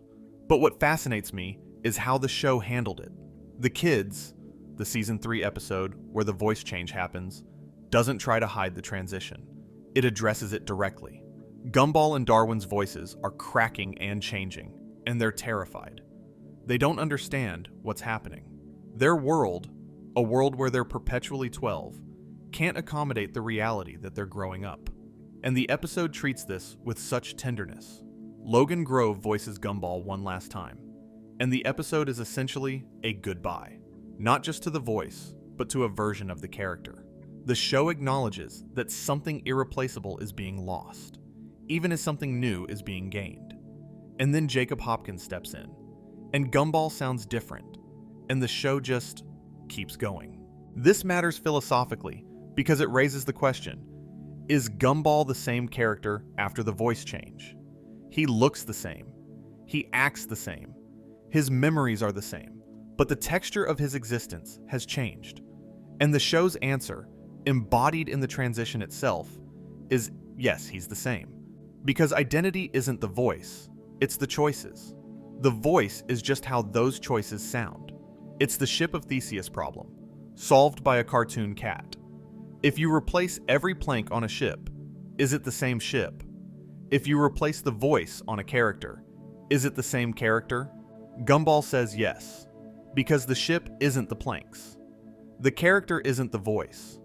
They're the pattern, the choices, the messy, imperfect, consistent pattern of a life being lived. I love this show, man. I really do. Okay, let me talk about something I've been building toward this whole time, and that's the relationship between Gumball and Darwin. Because if Gumball's philosophy is absurdist existentialism flavored with stubborn denial, Darwin's philosophy is something completely different, and the tension between them is one of the most interesting philosophical dynamics in the entire show. Darwin Watterson, full name, Darwin Raglan, Caspian, Ahab, Poseidon, Nicodemus. Watterson III, I'm not making that up, is Gumball's adopted brother. He was originally Gumball's pet goldfish, who one day, inexplicably, grew legs, developed lungs, learned to speak, and became a member of the family. The show addresses this in The Origins two-parter in Season 4, showing Darwin's journey from a fishbowl through the sewers and streets of Elmore, back to the Wattersons' house, driven by sheer love and determination. Darwin is, in almost every way, Gumball's moral opposite. Where Gumball is selfish, Darwin is selfless. Where Gumball is cynical, Darwin is earnest. Where Gumball acts on impulse, Darwin acts on principle. Darwin is the moral conscience of the show, the character who most often identifies when something is wrong and advocates for doing the right thing. But here's what I find endlessly interesting. Darwin's morality isn't simple. It's not a straightforward, be nice to everyone morality. Darwin has a capacity for righteous fury that's genuinely frightening. In the words, he becomes possessed by his own unexpressed frustrations and goes on an honesty rampage through Elmore, telling everyone exactly what he thinks of them with devastating precision. In The Banana, his usually peaceful nature curdles into something vengeful when he and Banana Joe enter an escalating conflict. And in The Rerun, when Rob causes Darwin to shrink and suffocate, essentially killing him, Gumball attacks Rob in a fury that's partly grief and partly guilt. But what Darwin himself feels in that moment, the show leaves ambiguous. Does Darwin, who loves everyone, feel hatred for the person who erased him. I think the philosophical framework here is deontological ethics versus consequentialism. Bear with me. Deontological ethics, associated with Immanuel Kant, argues that actions are moral based on whether they follow moral rules, regardless of outcomes. You should tell the truth because truth-telling is a moral duty, period. Consequentialism, on the other hand, argues that the morality of an action depends on its results. A lie that prevents suffering is morally better than a truth that causes harm. Gumball is a consequentialist through and through. He lies constantly. He manipulates situations. He schemes. But he does these things because, in his calculation, the outcomes justify the means. He'll cheat to protect someone he loves. He'll break rules to avoid disaster. He's a pragmatist with a flexible moral compass. Darwin is more deontological. He believes in rules, in fairness, in doing the right thing because it's the right thing, regardless of what happens. When Darwin objects to Gumball's schemes, it's usually not because he thinks they'll fail. It's because they're wrong in principle. And the beautiful, complicated thing the show does is refuse to say which one of them is correct, because both moral frameworks have failure modes. Gumball's consequentialism leads him to justify increasingly questionable behavior. Darwin's deontology leads him to paralysis when the rules conflict. And some of the best episodes of Gumball are the ones where these two moral systems crash into each other, and neither one can find the answer. The Promise is a perfect example. Season 4, Episode 25. Gumball makes a promise to Darwin that he then finds incredibly inconvenient to keep. And the entire episode is about whether keeping a promise matters more than the consequences of keeping it. Gumball, the consequentialist, argues that promises should be flexible, that the spirit matters more than the letter. Darwin, the deontologist, argues that a promise is a promise, and breaking it, even for good reasons, corrodes trust. And Gumball actually admits, out loud, to the audience, that no amount of guilt can outweigh his selfishness. That line is so raw and honest, it actually made me wince the first time I heard it. Because most of us feel that way sometimes. Most of us, faced with a promise that's inconvenient to keep, have that voice saying, "Yeah, but I don't want to." And we don't say it out loud because it's ugly. Gumball says it out loud. And the show doesn't punish him for it. Exactly. But it doesn't let him off the hook either. The tension remains unresolved. The promise exists in this space between selfishness and duty, and neither brother can fully claim the moral high ground. The Gumball-Darwin dynamic is philosophy in conversation. It's Socratic dialogue rendered as brotherly bickering. And over 6 seasons, the dialogue evolves. Gumball becomes slightly more empathetic. Darwin becomes slightly more pragmatic. Neither fully converts to the other's worldview, but they each absorb elements of it. And by the end of the series, you've watched 2 moral frameworks develop in real time, shaped by the pressure of living together, loving each other, and navigating a world that makes absolutely no sense. Let me move on to something that I think ties together a lot of the threads we've been following, and that's the question of what Gumball has to say about family. Because for all the existentialism and absurdism and meta-narratives, Gumball is fundamentally a show about a family. A weird, dysfunctional, chaotic family that somehow holds together despite every force in the universe working to pull it apart. The Wattersons are, by any reasonable standard, a disaster. Nicole works herself to the bone at the Rainbow Factory while suppressing rage that literally manifests as supernatural powers. She can destroy cars with her bare hands, set things on fire by looking at them, and once arm-wrestled reality itself. Richard is unemployed, overweight, well-meaning, and catastrophically incompetent. His inability to function has been shown to actually alter the fabric of reality. In The Job, him getting employed causes the universe to collapse. Gumball and Darwin are perpetual troublemakers. Aeneas is a genius trapped in a family of chaos. And yet they love each other, not in a tidy Hallmark card way, in a messy, sometimes painful, always more real way. The hero, Season 1, Episode 37, is an early episode that reveals this. Gumball and Darwin discover a video of Richard doing embarrassing things and make fun of him. Richard overhears and is devastated. Not angry, devastated. And the rest of the episode is Gumball and Darwin trying to make it up to him by proving that he's their hero. But they keep failing, because Richard isn't traditionally heroic. He can't do anything impressive. He can't fight or build or lead. And the moment where Richard breaks down, genuinely hurt by his own children's mockery, is one of the most uncomfortably real moments in early Gumball. The resolution isn't that Richard does something heroic. It's that Gumball and Darwin recognize that heroism isn't about what you can do. It's about being there. Richard is there. He's always been there. He feeds them badly. He dresses them worse. He tries his best, and his best is terrible. But he's present, and he loves them. And in the end, that's the heroism the show values most. This theme recurs throughout the entire series. The money argues that family is what remains when everything else is stripped away. The choices argues that family is the result of imperfect choices made with love. The treasure, way back in season 2, reveals that the Wattersons are poor because of Richard's financial incompetence, and also that the debt traces back to their wedding, to the moment Nicole chose this life, and she'd do it again in a heartbeat. And then there's the Fury in season 5, where Nicole's backstory with her martial arts rival Yuki is revealed, and we see that Nicole's terrifying combat abilities come from the same place as her love for her family. They're both expressions of a fierce, protective passion that she can't fully control. Nicole doesn't separate her tenderness from her violence. They're the same impulse, channeled in different directions. She destroys things because she loves things. She loves with the intensity of someone who would literally burn the world down for the people she cares about. And Gumball is Nicole's son. The through line is clear.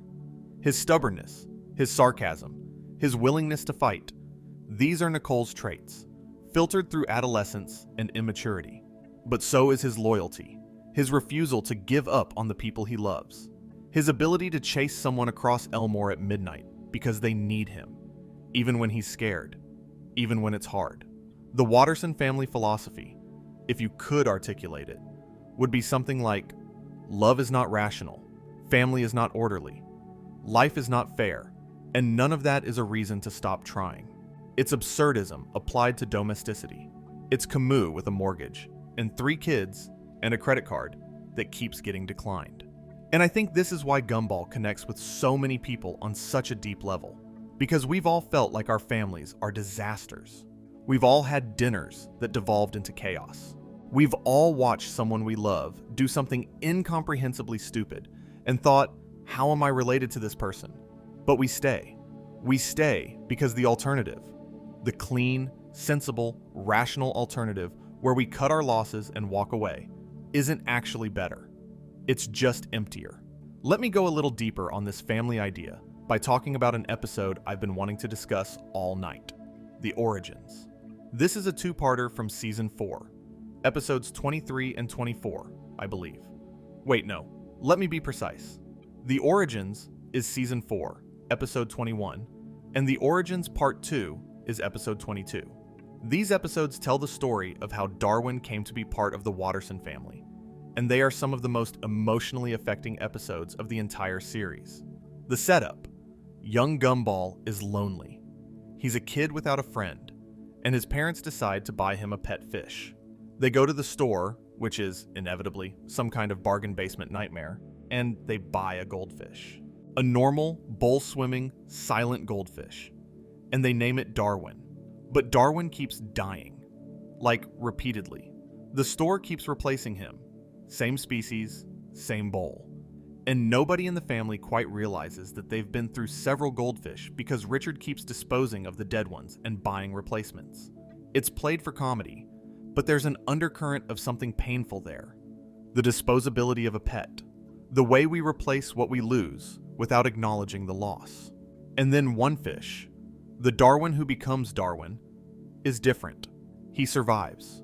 He grows. He watches the family through the glass of his bowl. And one day, for reasons the show deliberately never fully explains, He develops legs. He grows lungs. He starts speaking. The implication is that it's love, that being loved by Gumball and loving Gumball in return somehow transformed him from a fish into a person. The show doesn't spell this out. It just lets you feel it. Part 2 is Darwin's journey home. He gets accidentally flushed down the toilet and has to traverse the entire sewage system, the waterways, the streets of Elmore, to get back to the one family that loves him. He's a tiny fish with newly grown legs, stumbling through a world that doesn't care about him, driven by nothing but the desire to return to where he belongs. And the moment he arrives home, the moment little fish Darwin stumbles through the Wattersons' front door and says his first word, Darwin, is the emotional core of the entire series.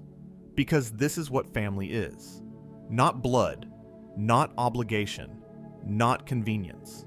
It's the choice to cross impossible distances to be with the people who make your life make sense. It's the decision, made by a goldfish with barely formed legs, that this house, these people, this life is worth the journey. Look, I know I'm being sentimental here, but if you can watch The Origins without feeling something, you're made of stronger stuff than I am. And I think the emotional power of that episode comes directly from the show's philosophical groundwork. Because in a world where nothing makes sense, where the rules of physics are suggestions, where a fish can become a boy through sheer force of love, in that world, the bonds between people are the only thing that's real. Everything else is negotiable. But the love is non-negotiable. And that's Gumball's ultimate philosophical statement. Elmore is chaos. Existence is absurd. The void will take you if you're not interesting enough. Reality is probably a TV show. But through all of it, through the glitches, and the existential crises, and the animation deteriorating to sticky notes, the Wattersons are still at that dinner table, still throwing food at each other, still choosing each other every single day. Okay, let me pivot to something I haven't talked about yet that I think is philosophically fascinating, and that's the show's treatment of systems of power. Because Gumball doesn't just philosophize about individual existence. It has sharp, pointed things to say about institutions, authority, and the structures that govern our lives. Larry Needlemeyer is the key to understanding this. Larry works every job in Elmore. He's the cashier at the grocery store, the attendant at the gas station, the clerk at the video store, the employee at the pizza parlor, the worker at the office. He is, essentially, the embodiment of the working class. A single person stretched across an entire economy, powering everything while receiving nothing. And the show is devastatingly clear about what Larry's existence means. In The Laziest, we see his daily routine. He works from dawn until long past dark, cycling between jobs with barely a pause. In The Question, when asked about the meaning of life, he breaks down. He realizes that his life is nothing but work, an endless cycle with no space for meaning or joy. In The Pizza, the Wattersons accidentally cause Larry to quit all his jobs, and without him, the entire infrastructure of Elmore collapses. Without the one person doing all the labor, civilization falls apart in hours. The philosophical point here is sharp. The systems we depend on are propped up by exploited labor, and the people doing the most essential work are the least valued and the most replaceable. Larry is Elmore's Atlas, holding up the world, and nobody even notices. This isn't subtle. It's Marxist critique delivered through a cartoon rock with googly eyes, and it lands harder than most academic texts on the subject. And then there's Miss Simeon, the school teacher who has been teaching at Elmore Junior High for, and this is canon, over 300 million years. She's a baboon who has been alive since the Mesozoic era, and she has spent all of that time being a terrible, sadistic teacher. She grades unfairly. She punishes arbitrarily. She doesn't care about education. She cares about control. And the show's philosophical commentary through Miss Simeon is about institutional inertia. The education system doesn't work because the people running it were never motivated by the right things. Miss Simeon isn't a teacher because she loves teaching. She's a teacher because it gives her power over those weaker than her, and because the system has no mechanism for removing her. She's been there for 300 million years, and nobody has ever fired her. the dysfunction perpetuates indefinitely. You could write a whole essay just about what Gumball says about public education. Every interaction Gumball has with school is colored by this institutional critique. He's not failing because he's dumb. He's failing because the system isn't designed for someone like him. It's designed for Aeneas, the genius who excels at everything academic. It's not designed for Gumball, whose intelligence expresses itself in creative schemes, emotional intelligence, and the ability to improvise in chaotic situations, none of which show up on a test. And I think this connects to the show's broader philosophy about what success means. In the traditional sense, Gumball is a failure, bad grades, no future plans, no special talents. He is, as the test told him, a loser.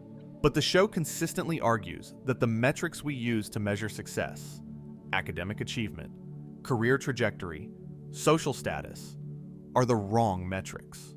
Gumball's failures are the result of a mismatch between who he is and what the world values. And the world is wrong, not Gumball.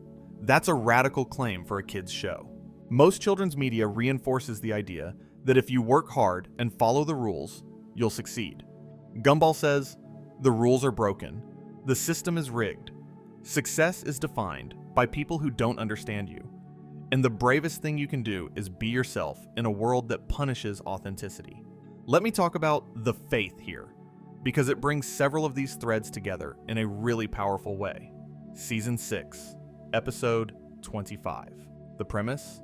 Alan Keene, the balloon, possibly the nicest character in Elmore, pathologically kind, relentlessly positive, loses his faith in humanity. And when Alan loses faith, the color literally drains from Elmore. The world becomes gray, desaturated, lifeless. The show's trademark visual vibrancy disappears, and what's left is bleak and empty. The implication is staggering. The emotional state of one person can affect the entire fabric of reality. Alan's faith in goodness was somehow sustaining the color of the world, and without it, everything dies. That's a philosophical claim about the relationship between belief and reality. The idea that the world we inhabit is shaped by our collective commitment to meaning. And who is it that restores Alan's faith? Not Gumball for once. Darwin. Because Darwin, the moral optimist, the fish who grew legs through love, is the one character in Elmore who genuinely, unreservedly believes in goodness. And his belief, expressed through a long and surprisingly moving speech about why hope matters even when evidence says it shouldn't, is enough to bring the color back. This episode is making a case for what you might call philosophical faith. Not belief in a deity, but belief in the possibility of goodness. The idea that even in an absurd, unjust, chaotic world, the choice to believe that things can be better is itself a creative act. It doesn't just reflect reality, it generates it. Darwin doesn't prove that the world is good. He chooses to believe it, and the act of choosing makes it true. And this, I think, is where Gumball's philosophy reaches its most optimistic point. The show has spent seasons establishing that the world is absurd, that institutions are corrupt, that existence might be fictional, that the void could swallow everything at any moment. But against all of that, against the entire weight of evidence that says nothing matters, the show places a single, stubborn counterargument. What if believing matters is, itself, what makes things matter? It's a recursive kind of optimism, a bootstrapping of meaning out of nothing, and it's the philosophical heart of the amazing world of Gumball, delivered through a deflating balloon and a goldfish with legs. I want to circle back now to Gumball himself, because we're approaching the end of this, and I want to make sure I've properly articulated what I think his character represents in the larger landscape of animated protagonists.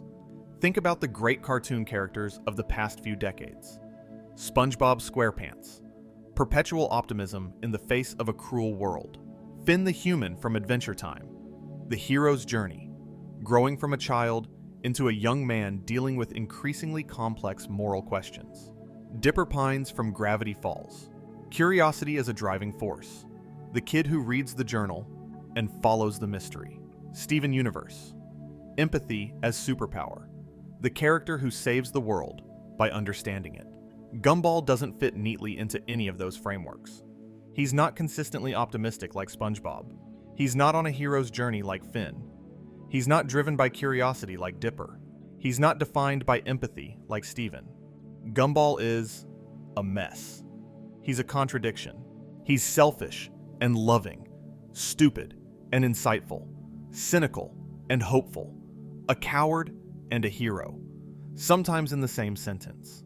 And I think that's what makes him the most philosophically honest of all of them, because real people are contradictions. Real people don't have a single defining trait. Real people are selfish on Monday, and generous on Tuesday, and confused on Wednesday, and brilliant on Thursday, and a disaster on Friday.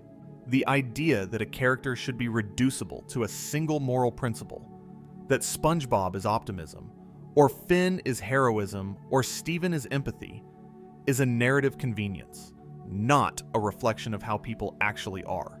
Gumball refuses that convenience. He is always, stubbornly, irreducibly himself, which means he's different things at different times, and the show doesn't apologize for that. It doesn't try to smooth out his contradictions or justify his inconsistencies. It presents them as features, not bugs, as the natural, messy result of a conscious being trying to navigate an incomprehensible world. And in that mess, in that refusal to be categorized, Gumball becomes something rare in fiction. A character who feels real, not realistic. He's a blue cat in a world of photographs and puppets and talking toast, but real in the way that matters. Real in his emotional texture. Real in his contradictions. Real in the way he loves too hard and cares too much and fails too often and keeps going anyway. There's a concept in philosophy called authentic existence. It comes from Heidegger and Sartre and the existentialist tradition.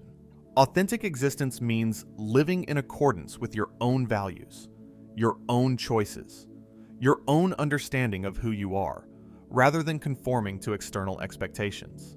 It means being yourself, even when being yourself is hard, especially when being yourself is hard. And Gumball, this 12-year-old, button-mashing, tutu-wearing, venom-spewing, tender-hearted, obnoxious, wonderful blue cat, is one of the most authentically existing characters in all of animation. He doesn't know he's authentic. He'd probably reject the label.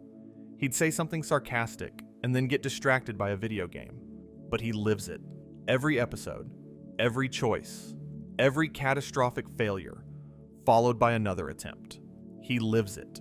I think that's why the show is called The Amazing World of Gumball, and not just The Amazing World.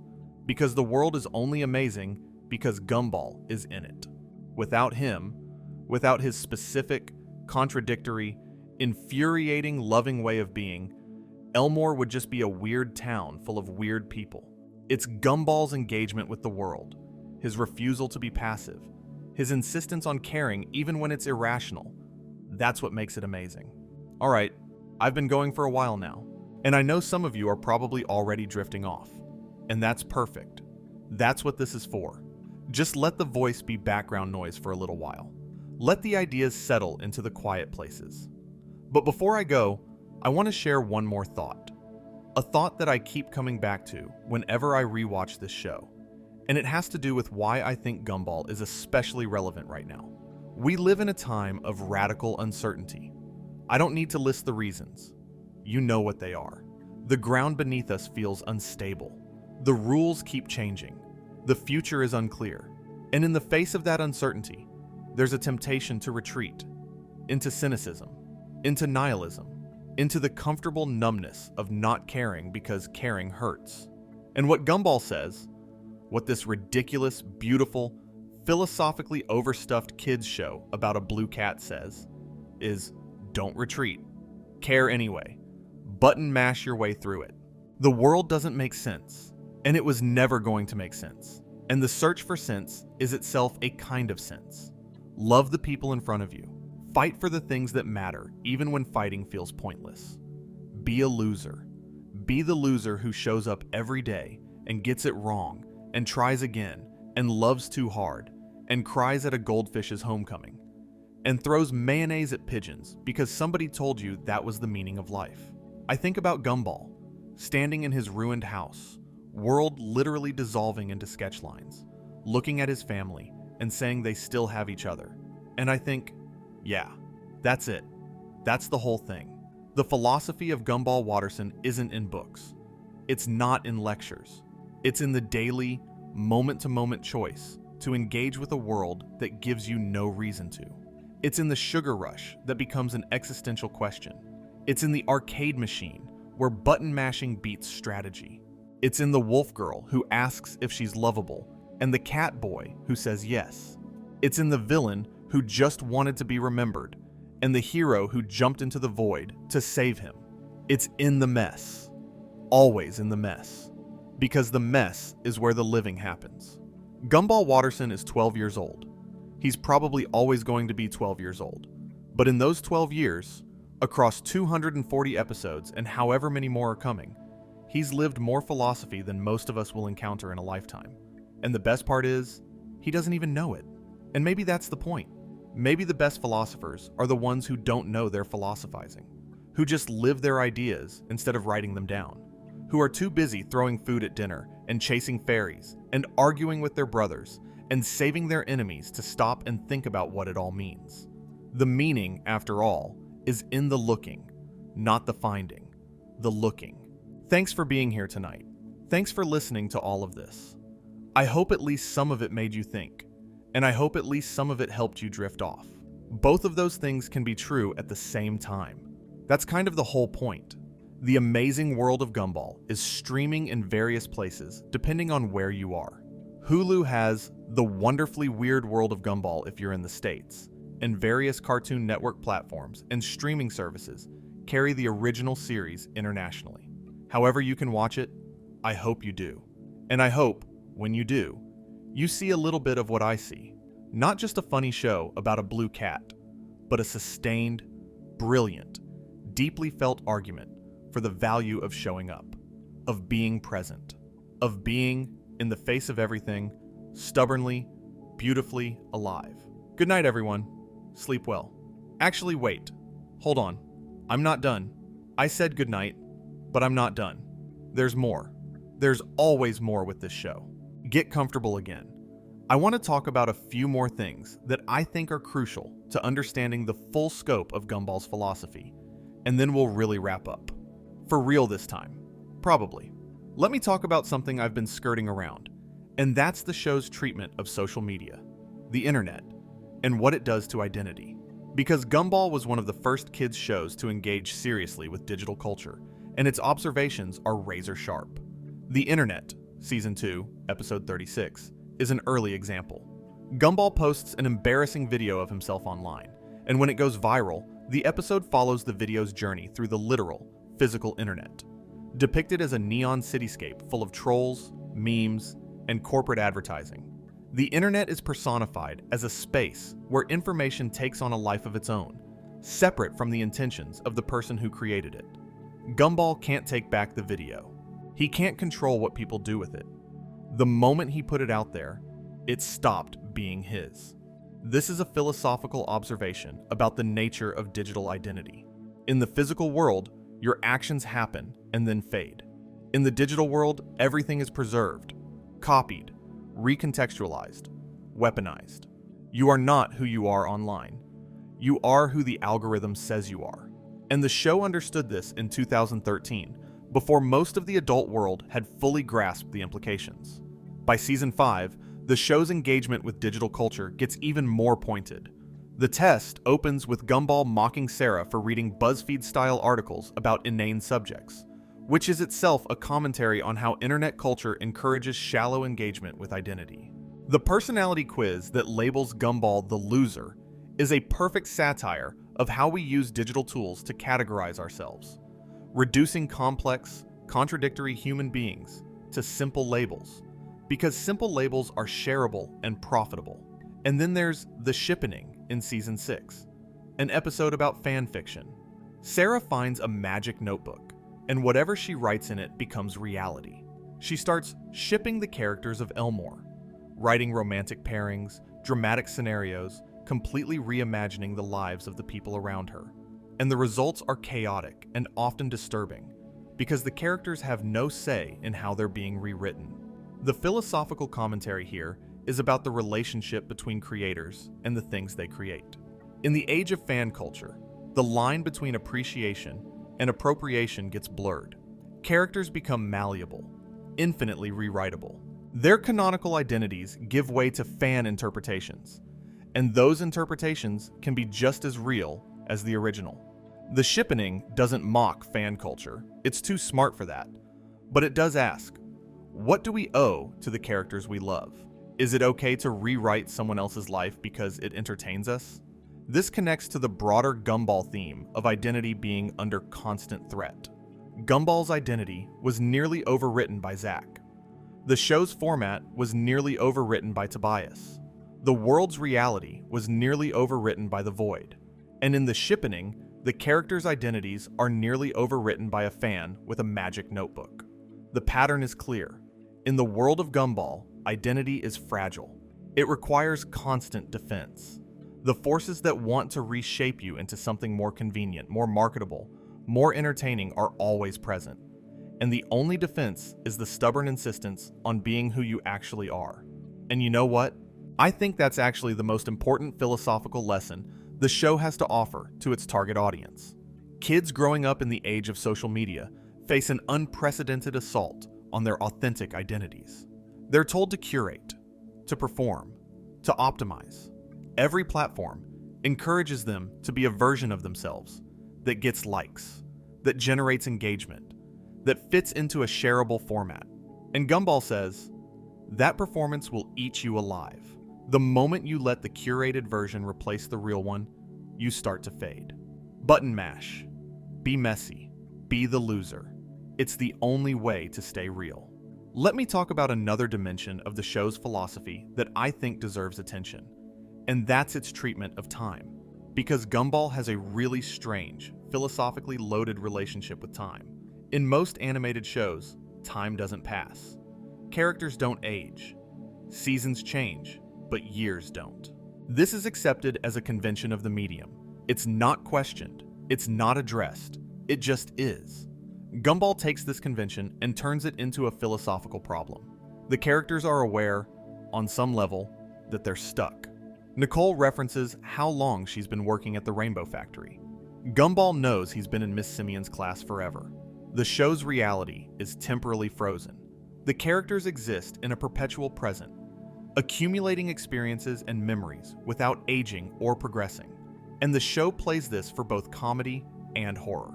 In The Night, Season 4, Episode 26, the camera follows various Elmore residents as they sleep, revealing their dreams and nightmares. And some of those dreams are deeply anxious. They're about being trapped, about things never changing, about the claustrophobia of a life that repeats the same patterns day after day. This is existential philosophy applied to the sitcom format itself. What happens to characters who exist in an eternal present? Are they living or just recurring? Do they grow or do they just change? The philosophical term for this is eternal return.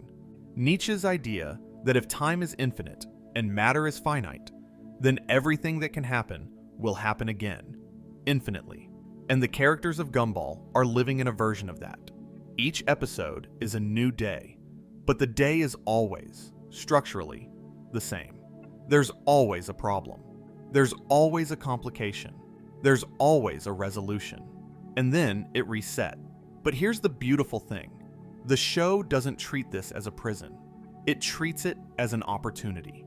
Each episode is a new chance to get it right, or wrong, or sideways.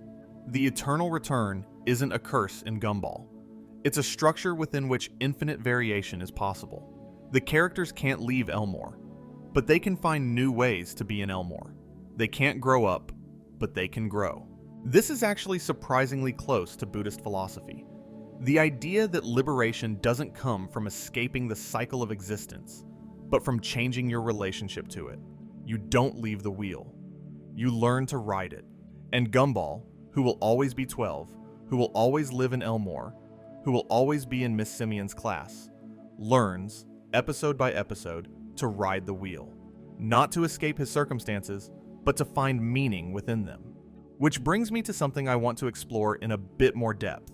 The specific philosophical implications of Gumball's world being, well, animated. I touched on this earlier with the mixed media aspect, but I want to go deeper because I think it matters. Animation, by its nature, is a constructed reality.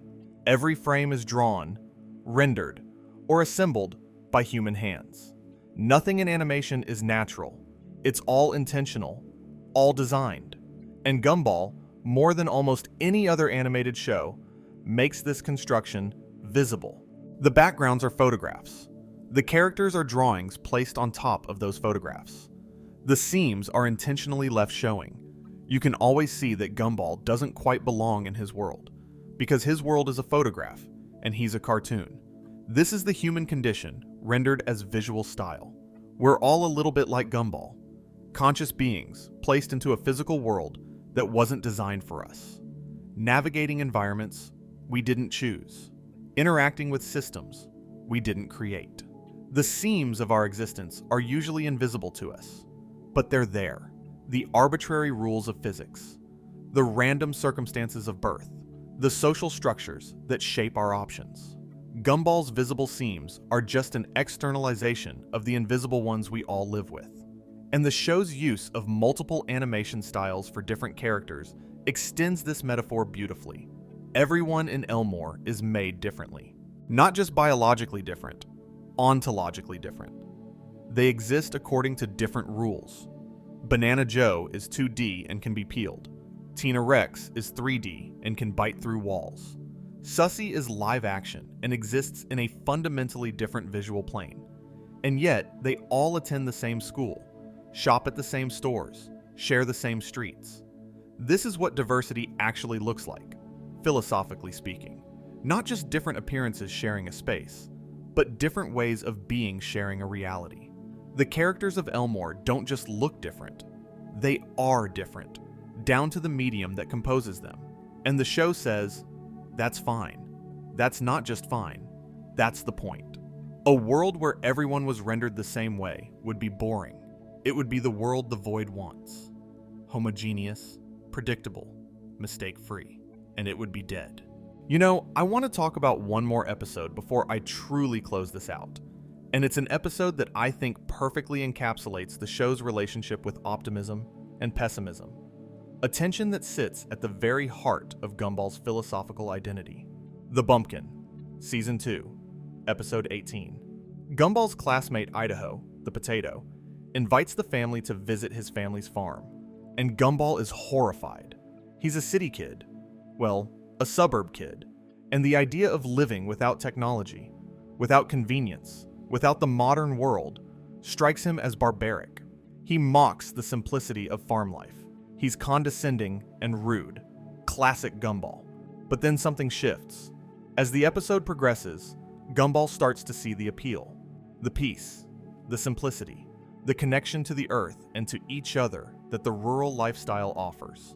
And for a moment, just a moment, he considers whether his entire way of life might be wrong. Whether the cynicism and the technology and the constant stimulation might be making him worse, not better. And then the episode pulls the rug. Gumball tries to go full rural, and it's a disaster. He can't handle it. He's too soft, too dependent on comfort, too fundamentally a product of his environment. The episode doesn't say farm life is better or worse than suburban life. It says that the grass is always greener, that every way of living has its costs, and that the fantasy of a simpler existence is just that, a fantasy. But, and this is the important part, the episode also doesn't dismiss the longing. It takes seriously Gumball's brief moment of wanting something different, something purer, something less complicated, because that longing is real, even if its object is imaginary. We all have a farm, some idealized alternative life that we think would make us happier, simpler, better. And the philosophical wisdom of the show is not that we should pursue it or reject it, but that we should recognize it for what it is. A symptom of the human need for meaning in a world that doesn't provide it automatically. This is once again absurdism. The longing for meaning and the absence of meaning coexist. Gumball longs for the simple life, even though the simple life can't give him what he wants. And his actual life, messy, complicated, full of screens and arguments and half-understood feelings, is where meaning happens. Not because it's better, but because it's his. Let me also talk briefly about how the show handles morality more broadly, because I think there's a really interesting pattern that I haven't fully addressed yet. Gumball episodes very rarely have clear morals. This is deliberate. The show has been praised and criticized for this. Praised because it avoids being preachy. Criticized because kids' shows are supposed to teach lessons. But I think the absence of clear morals is the moral. The show's philosophical position is that moral simplicity is dangerous. That reducing complex situations to simple lessons does more harm than good. That the world is messy and contradictory, and the best you can do is engage with it honestly. Which means sometimes you'll be wrong, and sometimes being wrong is better than being right for the wrong reasons. The Lesson, Season 2, Episode 7, is a great example. Gumball and Darwin end up in detention, and the episode explores the school's punishment system. Principal Brown treats the detention students like hardened criminals, creating a self-fulfilling prophecy. Kids who are treated like delinquents start behaving like delinquents. The lesson that detention is supposed to teach, that bad behavior has consequences, actually just produces more bad behavior. The system designed to enforce morality undermines morality, and the show doesn't offer an alternative. It doesn't say, here's how detention should work. It just shows the problem and lets you sit with it. And I think that's more valuable than any tidy lesson could be, because the world doesn't have tidy lessons. The world has messy problems and imperfect solutions and unintended consequences. And a show that teaches kids to recognize that, to see systems critically, to question authority, to mistrust simple answers, is teaching something more important than any individual moral lesson. This is the philosophical tradition of critical thinking, and Gumball practices it more consistently than any kids show I can think of. Every episode is an exercise in looking at a situation from multiple angles. The right answer is never obvious. The wrong answer often has legitimate reasons behind it. Characters with the best intentions cause disasters. Characters with the worst intentions stumble into doing good. Morality, in Gumball, is not a destination. It's a conversation. And the conversation is always ongoing. Now I keep thinking about one more thing, and it has to do with how the show handles the passage of time in terms of the show itself. Not the in-universe time, but the meta-time. The real-world time between the original series ending in 2019 and the wonderfully weird world of Gumball beginning in 2025. 6 years. 6 years where Gumball didn't exist, except in reruns and memes and fan art, and the collective memory of a generation that grew up watching it. And during those 6 years, the fans did something remarkable. They kept the conversation going. They created art, wrote stories, made videos, built communities. The show was over, but the philosophy wasn't. The ideas kept circulating, kept being applied to new situations, kept meaning something to people who found them when they needed them. And when the show came back, with a new name, new voice actors, new creative team alongside Ben Bacalé, it had to reckon with that gap. The wonderfully weird world of Gumball had to be both a continuation and a reintroduction. It had to serve the fans who'd been waiting 6 years and the new viewers who'd never seen the original. And from what I've seen, it does this by leaning into the core philosophy. Things change, and that's okay. The voice is different. The title is different. Some things feel different, but the pattern persists. The messy, beautiful, contradictory pattern of a show that refuses to be anything other than itself. Ben Bacalé, in a recent interview, said something that I think captures this perfectly. He said that the stories on the show come from real places, from the experiences of the people who write it, from moments in their own childhoods, from the kind of embarrassing personal stuff that you share with friends, and then, as he put it, realize you can make money from. And he also said the show has a punk rock spirit, a desire to push boundaries, to do things other shows haven't done, to be surprising every single time. I love that phrase, punk rock spirit, because it gets at something I've been trying to articulate this whole time. Gumball isn't just absurdist. It isn't just existentialist. It isn't just satirical or meta or philosophical. It's all of those things held together by an attitude, an irreverent, defiant, joyful refusal to play by the rules. It's a show that looks at the conventions of children's television and says, no, I'm going to do something else, and then does it, every episode, for over 240 episodes and counting. And Gumball the character embodies that spirit completely. He is the punk rock philosopher. He doesn't have a manifesto. He doesn't have a theory. He has an attitude. And the attitude is, I'm going to be me, and it's going to be messy, and I'm going to mess it up, and I'm going to keep going. And if the universe has a problem with that, the universe can fight me. The universe, as it turns out, does fight him. Constantly. The Void wants to erase him. Rob wants to destroy him. Miss Simeon wants to crush him. Reality itself glitches and breaks and deteriorates around him. And Gumball keeps going. Not because he has some grand philosophy of perseverance, but because he doesn't know how to stop. Because stopping isn't in his nature. Because a blue cat who button mashes through life doesn't know how to do anything except keep pressing buttons. And that, friends, is philosophy. That's the whole thing.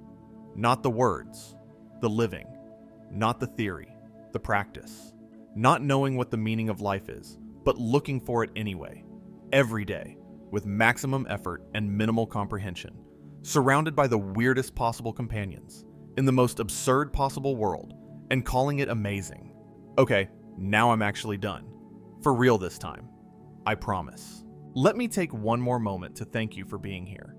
Whether you listened to every word or drifted off somewhere around the void, I appreciate you giving this your time. These long-form videos are a labor of love, and knowing that someone out there is curled up in bed, headphones in, letting my voice carry them into sleep, that means more to me than I know how to say. The Amazing World of Gumball ran for 6 seasons and 240 episodes between 2011 and 2019. The Wonderfully Weird World of Gumball premiered in 2025 and is continuing the story. Both series were created by Ben Bocquelet, a French-British animator who based the Watterson family on his own. The show has won multiple BAFTA Children's Awards and British Animation Awards. It is, in the opinion of this particular narrator, one of the greatest achievements in the history of animation. And Gumball Watterson, 12 years old, blue, barefoot, armed with nothing but sarcasm and an inexplicable amount of love for the people around him, is one of the greatest characters ever drawn. Not because he's the smartest, not because he's the bravest, not because he's the best, but because he's the most human, which is ironic, given that he's a cat. But hey, in Elmore, irony is just another word for Tuesday. Good night, everyone. For real this time. Sleep well. Okay, you know what? I lied. I'm back. One more section. I can't help it. This show has so many layers that every time I think I'm done, I remember something else. And it connects to something else. And suddenly, I'm pulling on a thread that unravels into an entire tapestry. So let me pull on a couple more threads. You can keep sleeping. I'll be gentle. Let me talk about Richard Watterson. Because I've mentioned him a few times, but I haven't given him the philosophical attention he deserves. And the truth is, Richard might be the most philosophically subversive character on the show. Maybe in all of children's television. Richard Watterson is a pink rabbit. He's massively overweight. He's unemployed. He's lazy to such a pathological degree that him actually getting a job in The Job, Season 2, Episode 26, causes reality to collapse. Not metaphorically. The fabric of space-time literally starts tearing apart because Richard Watterson is working at a pizza delivery service. The universe cannot handle the contradiction of Richard being productive. Now, on the surface, this is just a gag. Richard is so lazy that the universe breaks when he tries to work. Haha. Move on. But I want to stay here for a second because the philosophical implications are wild. What the show is saying, through this gag, is that Richard's laziness isn't a bug in his character. It's a feature of his universe. He's not lazy because he's broken. He's lazy because that's his role. That's the narrative function he serves. And when he tries to step outside that role, when he tries to be productive, responsible, useful in a conventional sense, the world itself rejects the attempt. The universe needs Richard to be lazy. The story requires it. This connects to determinism, the philosophical idea that our actions are predetermined, that free will is an illusion, that we do what we do because we must. And the show applies this not just to Richard, but to the entire cast. Every character has a role. Gumball is the troublemaker. Darwin is the conscience. Nicole is the warrior mom. Aeneas is the genius. Miss Simeon is the antagonist. Larry is the worker. These roles are so fixed that attempting to change them causes the world to break. But here's the complication. The show also celebrates characters who push against their roles. Rob's entire arc is about refusing to accept the role of nobody. Penny's arc is about rejecting the role of the girl in the shell. Even Gumball's arc, from Season 1's innocent to Season 6's complicated anti-hero, is a quiet rebellion against being just the funny kid. The show simultaneously argues that roles are inescapable, and that fighting against them is the most human thing you can do, which is, you guessed it, another absurdist paradox. The myth of Sisyphus again. The boulder will always roll back down, but you push it anyway. Richard will always be lazy, but the attempt to be something else, even when it fails, even when it breaks reality, that attempt matters. It's the only thing that does. And there's something else about Richard that I find philosophically beautiful. His relationship with Nicole. Because on paper, their marriage makes no sense. Nicole is driven, competent, borderline superhuman. Richard is Richard. He can't cook. He can't clean. He can't manage money. He once converted their savings to gold coins and threw them in the ocean. He is, by every conventional measure, a terrible partner. But Nicole chose him. The choices makes this explicit. She could have had success, power, wealth. She chose a boy sitting on a sidewalk who didn't know what to do with his life. And the show argues, through the montage, through the alternative timelines that all end in disaster, that this was the right choice. Not because Richard makes her life better in a practical sense. He makes it worse. Dramatically worse. But because Richard makes her life real. He's authentic in his incompetence. He's genuinely kind, genuinely loving, genuinely present in a way that none of the more successful alternatives could match. Nicole and Richard's marriage is a philosophical argument for the primacy of authenticity over achievement. It says, the most valuable thing another person can offer you isn't competence or ambition or status. It's their real self, their whole, unedited, sometimes disastrous self. And Nicole, who has the strength to literally punch through walls, chose the gentleness of a man who can barely open a jar. I find that incredibly moving. And I think it's one of the most radical things the show does. In a culture that values productivity and success above all else, a show that says the best partner is the one who's truly themselves, even if themselves is a walking disaster, is making a genuinely countercultural argument. Now let me talk about Aeneas, because she's the character I've mentioned least, and she deserves better than that. Aeneas Watterson is 4 years old. She's a pink rabbit like her father, and she's a genius. She's the smartest person in the family by a vast margin, often the smartest person in any room she enters. She's in the same grade as her 12-year-old brothers because her intelligence pushed her ahead of her age group. She reads, she analyzes, she solves problems. She's everything that Gumball isn't in terms of raw intelligence. And the show uses her, brilliantly, I think, as a commentary on the limits of rationality. Because Aeneas, for all her intelligence, is often the least equipped to deal with Elmore. Her rational approach to problems fails in a world where problems aren't rational. She can explain the butterfly effect, but she can't navigate the social dynamics of a schoolyard. She can solve equations, but she can't figure out why her brothers do what they do.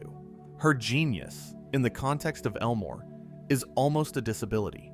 It gives her the tools to understand a rational world.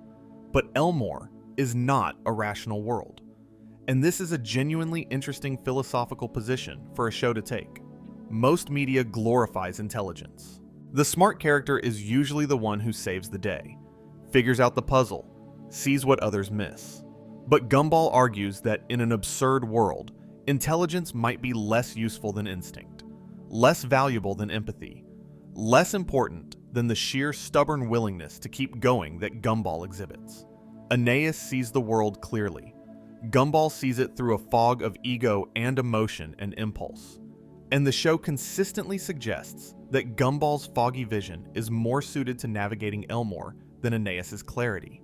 Not because clarity is bad, the show respects Aeneas deeply, but because the world isn't clear.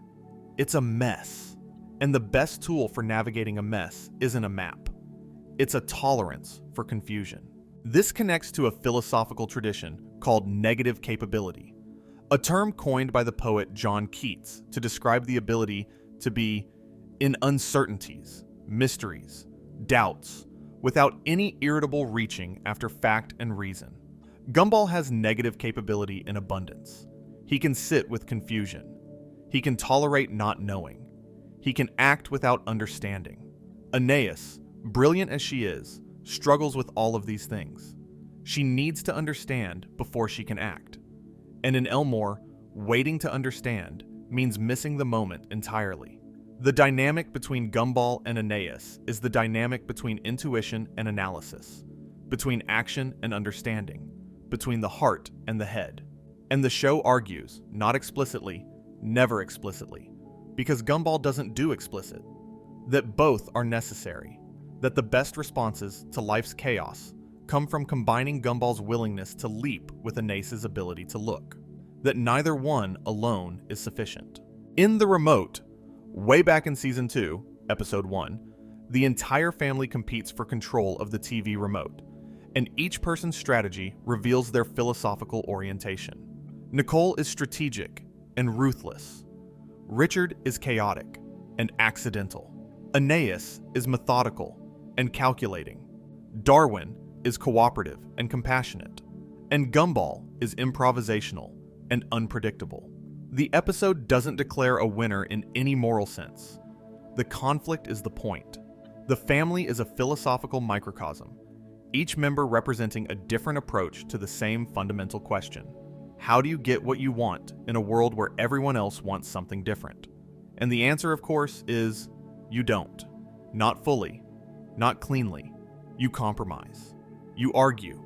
You steal the remote and then lose it, and then find it wedged in the couch cushions. You live together, and the living together is harder and messier and more rewarding than any solo victory could be. Let me talk about one more character who I think is philosophically crucial, and that's Mr. Small, the school counselor, the guy who drives a van named Janice that runs on good vibes, the meditating, yoga practicing, crystal healing, alternative medicine advocating embodiment of New Age philosophy. Mr. Small is one of the show's most complex satirical targets. The show clearly finds his brand of spirituality amusing, the crystals, the chakras, the mystical mumbo-jumbo. But it also treats him with a degree of respect that prevents the satire from becoming dismissive.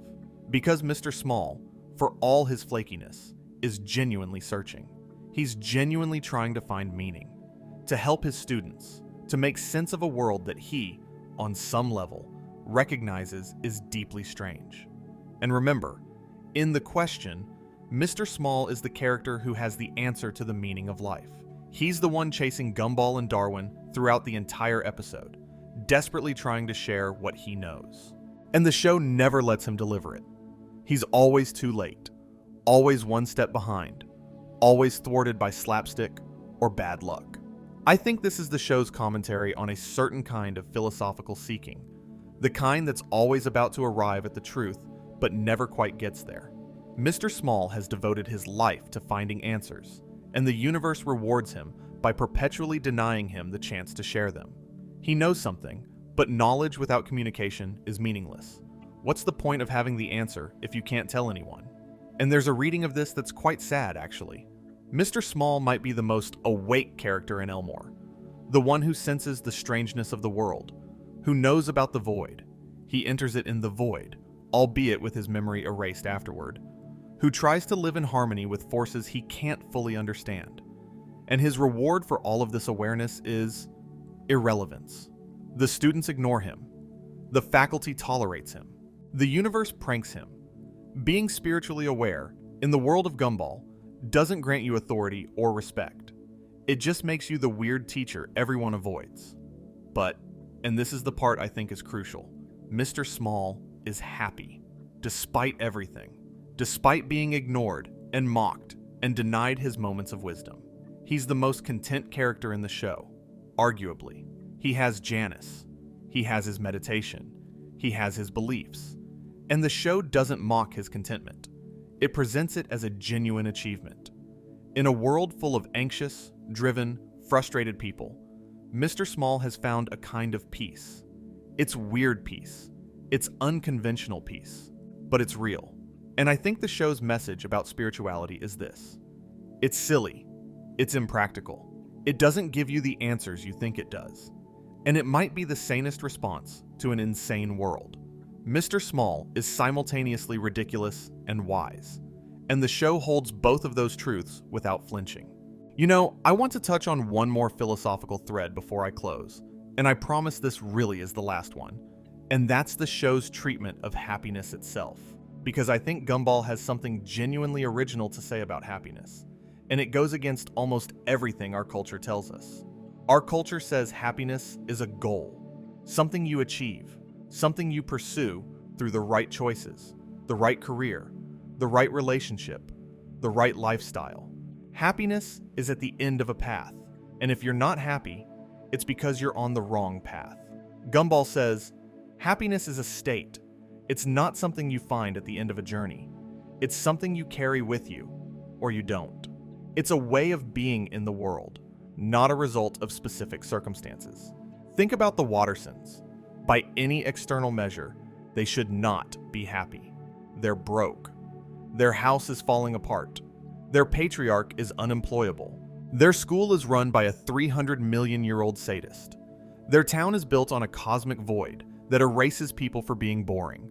Everything about their circumstances screams misery. And yet they're not miserable. Not consistently, anyway. They have bad days. They have terrible days. But they also have food fights, and video game nights, and road trips, and moments of genuine, uncomplicated joy. They're happy, not because their circumstances are good, but because they've chosen to be present in the circumstances they have. This is remarkably close to what Stoic philosophers, Marcus Aurelius, Epictetus, Seneca, argued 2,000 years ago, that happiness is a product of attitude, not circumstance. That you cannot control what happens to you, but you can control how you respond. That the wise person finds contentment not by changing the world, but by changing their relationship to it. The Wattersons aren't Stoics. They're too emotional, too reactive, too chaotic to be Stoics. But they practice a folk version of Stoicism, an intuitive, untheorized form of it that manifests as, this is our life, it's a mess, and we're going to enjoy it anyway. Not because we should, not because some philosophy book told us to, but because what else are you going to do? And Gumball, our philosopher king, our blue cat, our absurd hero, embodies this better than anyone. He complains, he protests, he whines and schemes and rages against every inconvenience. But at the end of every episode, he's back. Same house, same family, same ridiculous life, and he's fine. Not because the problems are solved, they rarely are, but because the problems were never the point. The point was always the being there, the showing up, the choosing to engage with the mess rather than retreating from it. One of my favorite Gumball lines, and I've been trying to remember which episode it's from, and I think it's from The Money, is when Gumball says something to the effect of being still a child, that nothing in his life has been decided yet, that he's free. And then he immediately undermines it by asking for fries. And that's Gumball in a nutshell. Grand philosophical declaration followed by a petty, ridiculous, perfectly human request. He contains both. He is both. The philosopher and the child. The thinker and the eater. The cat who contemplates the meaning of life and also cannot resist marshmallows. If I had to distill the entire philosophy of Gumball Watterson into a single sentence, it would be this: the meaning of life is not an answer, but a practice. And the practice is showing up, messy, imperfect, confused, and full of love every single day. That's what this show taught me. That's what 6 seasons and 240 episodes of a blue cat in a photographed world taught me about how to live. And I know it sounds absurd that a kid's cartoon could teach you anything about life. But then again, absurdity is kind of the point. The Amazing World of Gumball, created by Ben Bacalé, produced by Hanna-Barbera Studios Europe, formerly Cartoon Network Development Studio Europe. 6 seasons, 240 episodes, plus the wonderfully weird World of Gumball, and more on the way. A show about a cat who loves a fairy, a fish who grew legs through love, a mother who could destroy the world, a father who did destroy their savings, a genius toddler, a talking piece of toast, a prophetic banana, a villain who just wanted to be remembered, and a void that swallows everything the universe considers a mistake. And at the center of all of it, a 12-year-old boy who doesn't know anything about philosophy, but lives it more fully than anyone I've ever encountered, real or fictional. Gumball Watterson, button masher, loser, philosopher. One must imagine him happy. And honestly, I don't have to imagine. He is, despite everything, because of everything. He's happy. And that, my friends, is the most revolutionary thing a cartoon character has ever been. Good night. For the last time tonight, I promise. Good night. Sleep well. Dream of Elmore. Dream of a world where a peanut can become a fairy, where a goldfish can become a brother, where a 12-year-old cat can stand in a disintegrating world and say, "We still have each other." Dream of the mess, because the mess is where the meaning lives. Good night, everyone. Sleep well. Actually, I just thought of something else. And I know, but this is important. Just one more thing. Or maybe 2. You're probably asleep by now, which is perfect. Let me talk to the darkness for a little while longer. I want to talk about how the show handles the concept of change, because there's a really profound tension in Gumball between the characters' desire for things to change and their terror that things will change. And this tension, I think, is the emotional engine of the entire series. Every character in Gumball wants something different from what they have. Gumball wants to be cooler, smarter, more popular. Darwin wants the world to be fairer. Nicole wants a break. Richard wants, well, food, mostly, but also respect, also to matter. Anais wants to be taken seriously. Penny wants to be free. Rob wants to exist. Everyone in Elmore is reaching for some version of a better life. But the show also recognizes, with brutal honesty, that change is terrifying. The shell is about the terror of being truly seen. The name is about the terror of becoming someone new. The Inquisition is about the terror of your entire world being transformed. The money is about the terror of losing what you have. Even the kids, the episode about the voice change, is about the terror of growing up, of the voice that defines you becoming unfamiliar. And the show's philosophical resolution to this tension is not to resolve it. The tension stays. The desire for change and the fear of change coexist, and neither one wins. And Gumball navigates between them with the same button-mashing energy he applies to everything else. He wants to be different, but he's afraid to be different. He wants things to stay the same, but he knows they can't. He is, in the most fundamental sense, a person caught between his aspirations and his anxieties. And the show doesn't pretend that there's a way to escape that catch. This is existential angst, described by Kierkegaard as the dizziness of freedom. The awareness that you could be anything, that the future is open, that your choices matter, produces not excitement, but anxiety. Because with freedom comes responsibility. And with responsibility comes the possibility of failure. And Gumball, who fails more often than he succeeds, lives in a state of permanent low-grade existential anxiety that he masks with bravado and sarcasm. I think this is why the show resonates so powerfully with teenagers and young adults. People who are, themselves, caught between the desire to change and the fear of it. People who want to be someone different, but are terrified of losing who they currently are. Gumball doesn't solve this problem because it can't be solved, but he demonstrates a way of living with it, messily, loudly, with passion and imperfection, and an unreasonable amount of love. Let me talk about something else that's been on my mind, and that's the show's relationship with death. Because for a kids' show, Gumball engages with mortality in surprisingly direct ways. The most obvious example is the ghost characters. Elmore has ghosts. Carrie Kruger, Darwin's eventual girlfriend, is literally a ghost, an emo spirit who floats through walls and can possess other people. The school has a haunted locker. The Question features a dead skydiver who offers advice about living life to the fullest, and whose life lasted 70 seconds. But the show engages with death in subtler ways too. The void is, metaphorically, death, the erasure of existence, the end of being remembered. Rob's fall into the void at the end of the Inquisition is presented with the weight and gravity of a death scene. When Darwin is erased in the rerun, Gumball's grief is raw and real.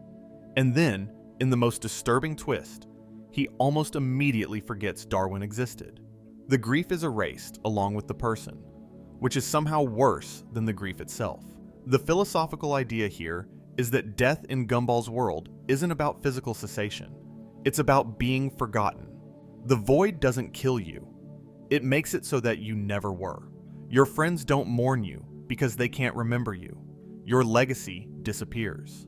Your impact on the world is retroactively negated. This is a form of death that's uniquely terrifying because it removes even the consolation of having mattered. And Gumball's response to this, again, not a conscious philosophical response, but an instinctive one, is to be as loud, as present, as impossible to ignore as he possibly can. His ego, his need for attention, his refusal to be a background character, these aren't just personality flaws. They're survival instincts in a world where being forgettable is literally fatal. Gumball doesn't want to be famous. He wants to be unforgettable. Because in Elmore, being forgotten means being erased. This reframes his entire character. Every annoying thing about Gumball, his loudness, his showing off, his desperate need to be the center of attention, is, at a deeper level, a fight against the void. A fight against non-existence. A fight against the cosmic certainty that eventually, everything will be forgotten. And yeah, he doesn't know he's fighting it. He thinks he just wants people to look at him. But the show knows. And we know. And late at night, lying in bed with headphones on, listening to someone talk about a blue cat for way too long, we can feel the truth of it. Because we all fight that fight. We all, on some level, are terrified of being forgotten, of not mattering, of living a life that leaves no mark. And we cope with that terror in exactly the same way Gumball does. By being loud, by caring, by creating, by loving, by throwing ourselves into the mess of human connection, because connection is the closest thing we have to immortality. Every person you love is a shield against the void. Every memory you create in someone else's mind is a small victory against erasure. Every time someone says your name, you exist a little more than you did before. And Gumball, whose very name is a nickname, chosen over his birth name because it felt more real, understands this in his bones. Gumball was the name that saved him, the name he chose, the name his family calls him, the name that, in the name, he literally fought a death battle to keep. Because the name isn't just a label, it's an identity. It's the proof that you exist, that you've been named, that someone cared enough to call you something. And when Gumball typed his name into that arcade machine, Gumball, and erased Zack forever, he wasn't just winning a video game. He was choosing himself. He was saying, "This is who I am." Not the cool version, not the polished version, the real version, the one who button mashes and fails and loves and tries again. That's a philosophical act.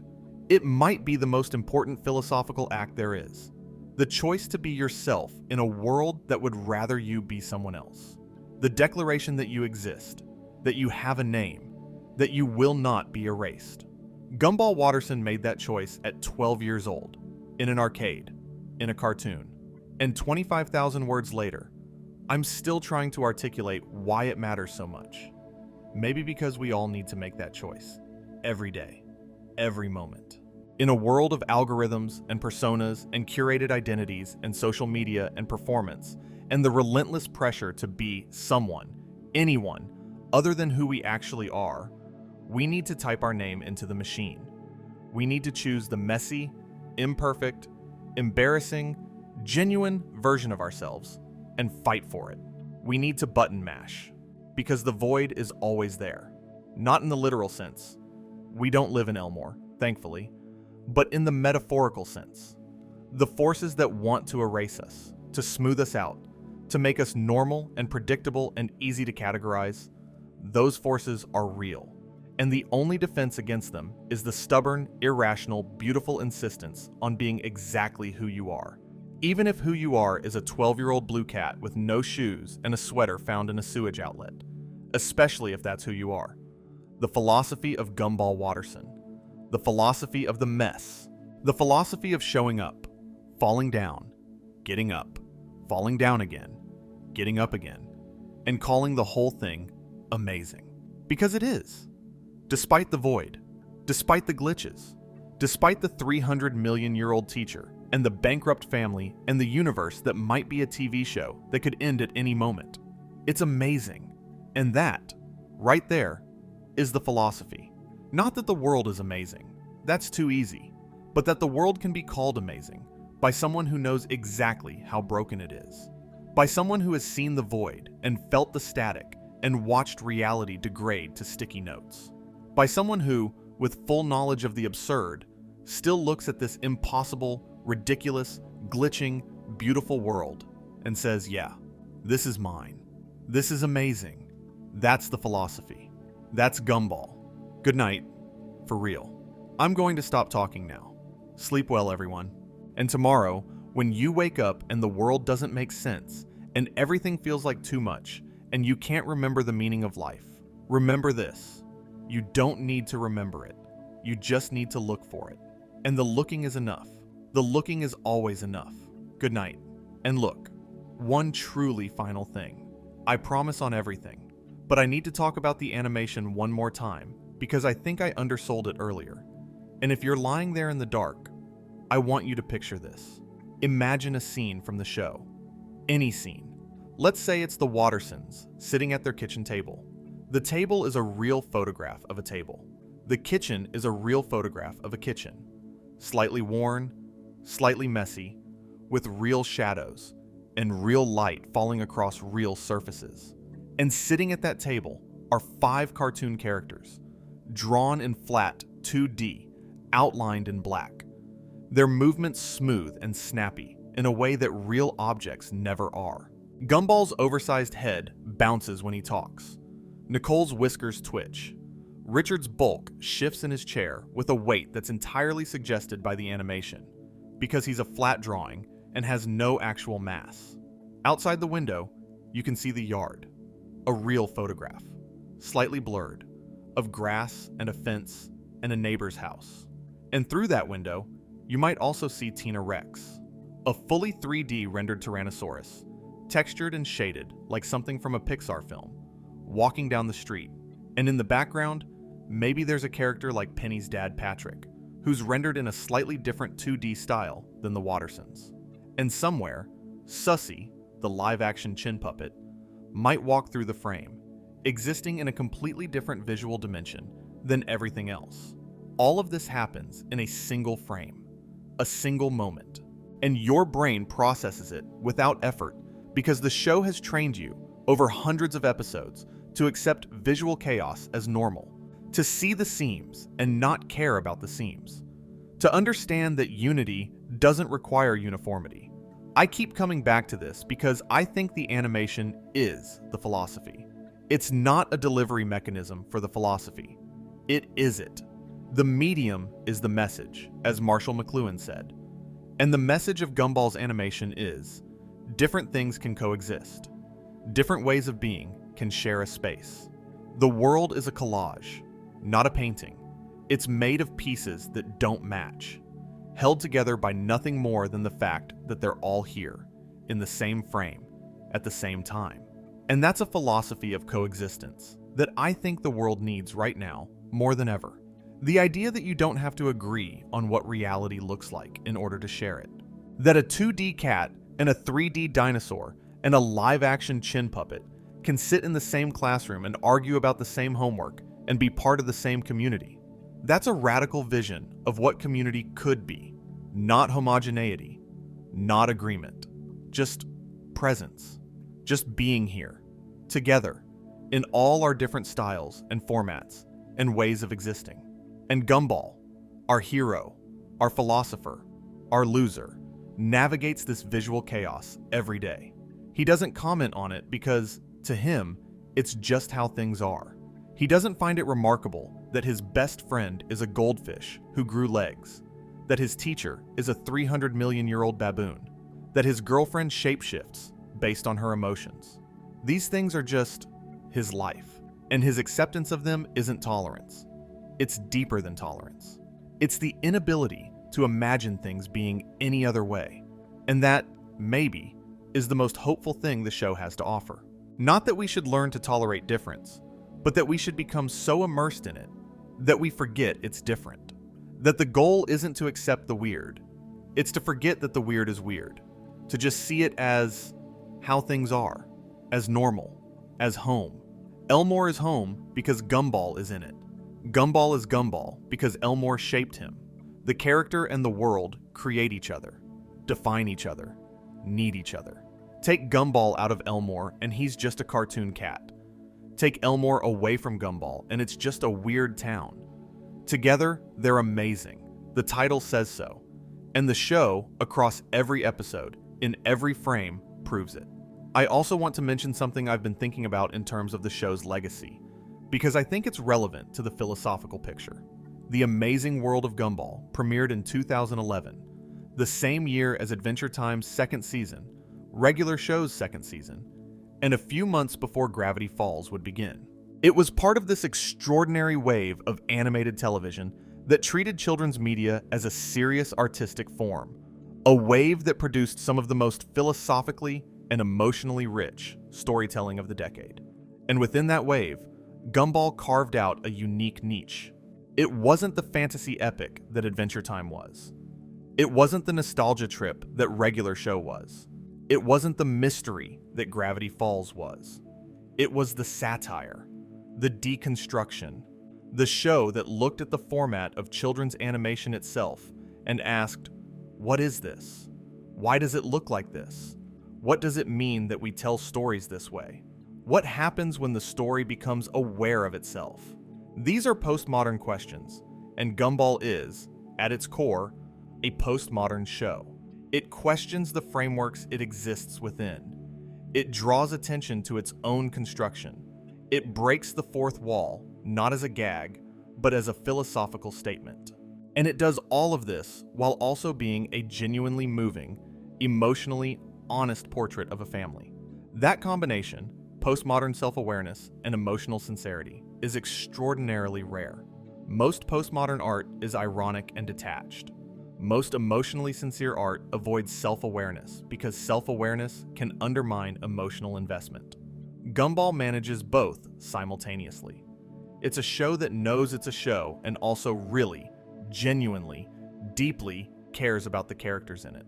That's a tightrope walk, and the show walks it for 6 seasons without falling. And Gumball the character is the embodiment of that tightrope. He's meta-aware, but emotionally invested. He makes jokes about his own reality while also living in it with total conviction. He can reference the format of the show he's in, and then, in the very next breath, have a heartfelt conversation with his brother about loyalty. He holds irony and sincerity in the same hand, and doesn't see a contradiction. That, I think, is the show's ultimate philosophical achievement. Not any single idea, not absurdism, not existentialism, not the critique of institutions, or the exploration of identity, but the demonstration that all of these things can coexist, that you can be ironic and sincere, meta and emotional, critical and loving. that the contradictions don't cancel each other out. They enrich each other. Life is contradictory. People are contradictory. Trying to reduce either one to a single coherent narrative is a losing game. And Gumball, the show and the character, refuses to play that game. It's messy because life is messy. It's contradictory because people are contradictory. It's chaotic because the world is chaotic. And it's amazing because, despite all of that, because of all of that, it's amazing. All right, now I've said everything I wanted to say. And probably more. Definitely more.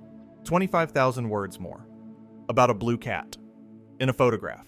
Who learned the meaning of life from a chin puppet. And you know what? I wouldn't have it any other way. This has been Cortoon. Thank you for spending your evening, or your morning, or your middle of the night with me.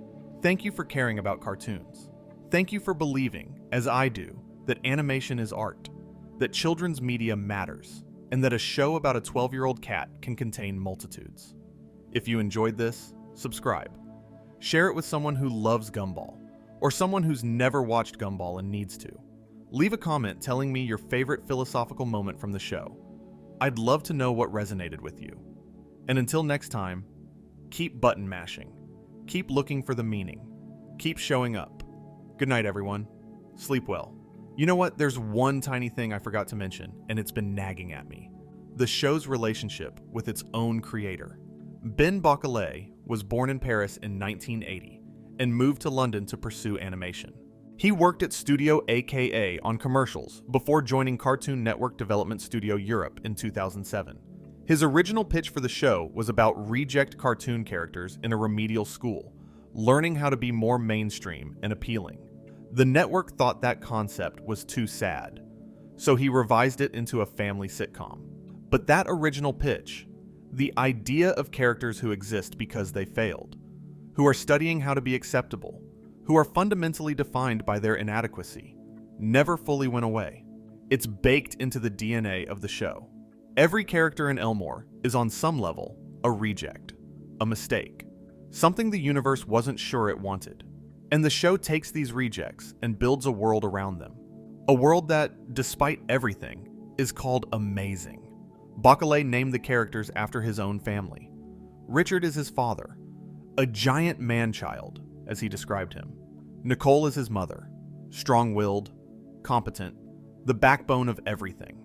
Anais is his sister, smart, observant, perpetually exasperated by her family. And Gumball is him, or a version of him.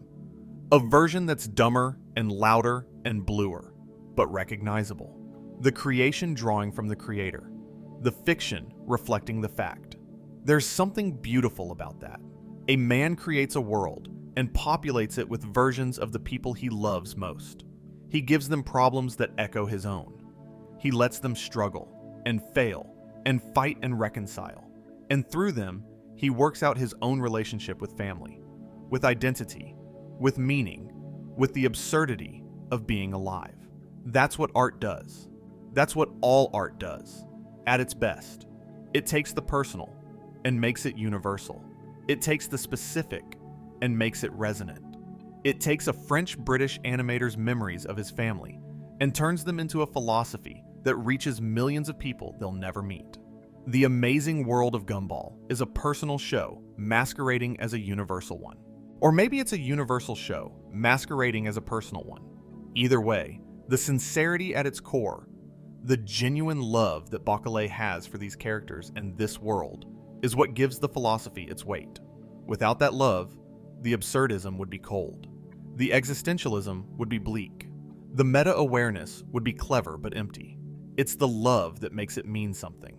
And Gumball, standing at the center of it all, created by a man who sees himself in a blue cat, carries that love forward into every episode, into every catastrophe, into every late-night viewing by someone who can't sleep and needs to hear a voice talking about a cartoon that somehow makes the darkness feel a little less dark.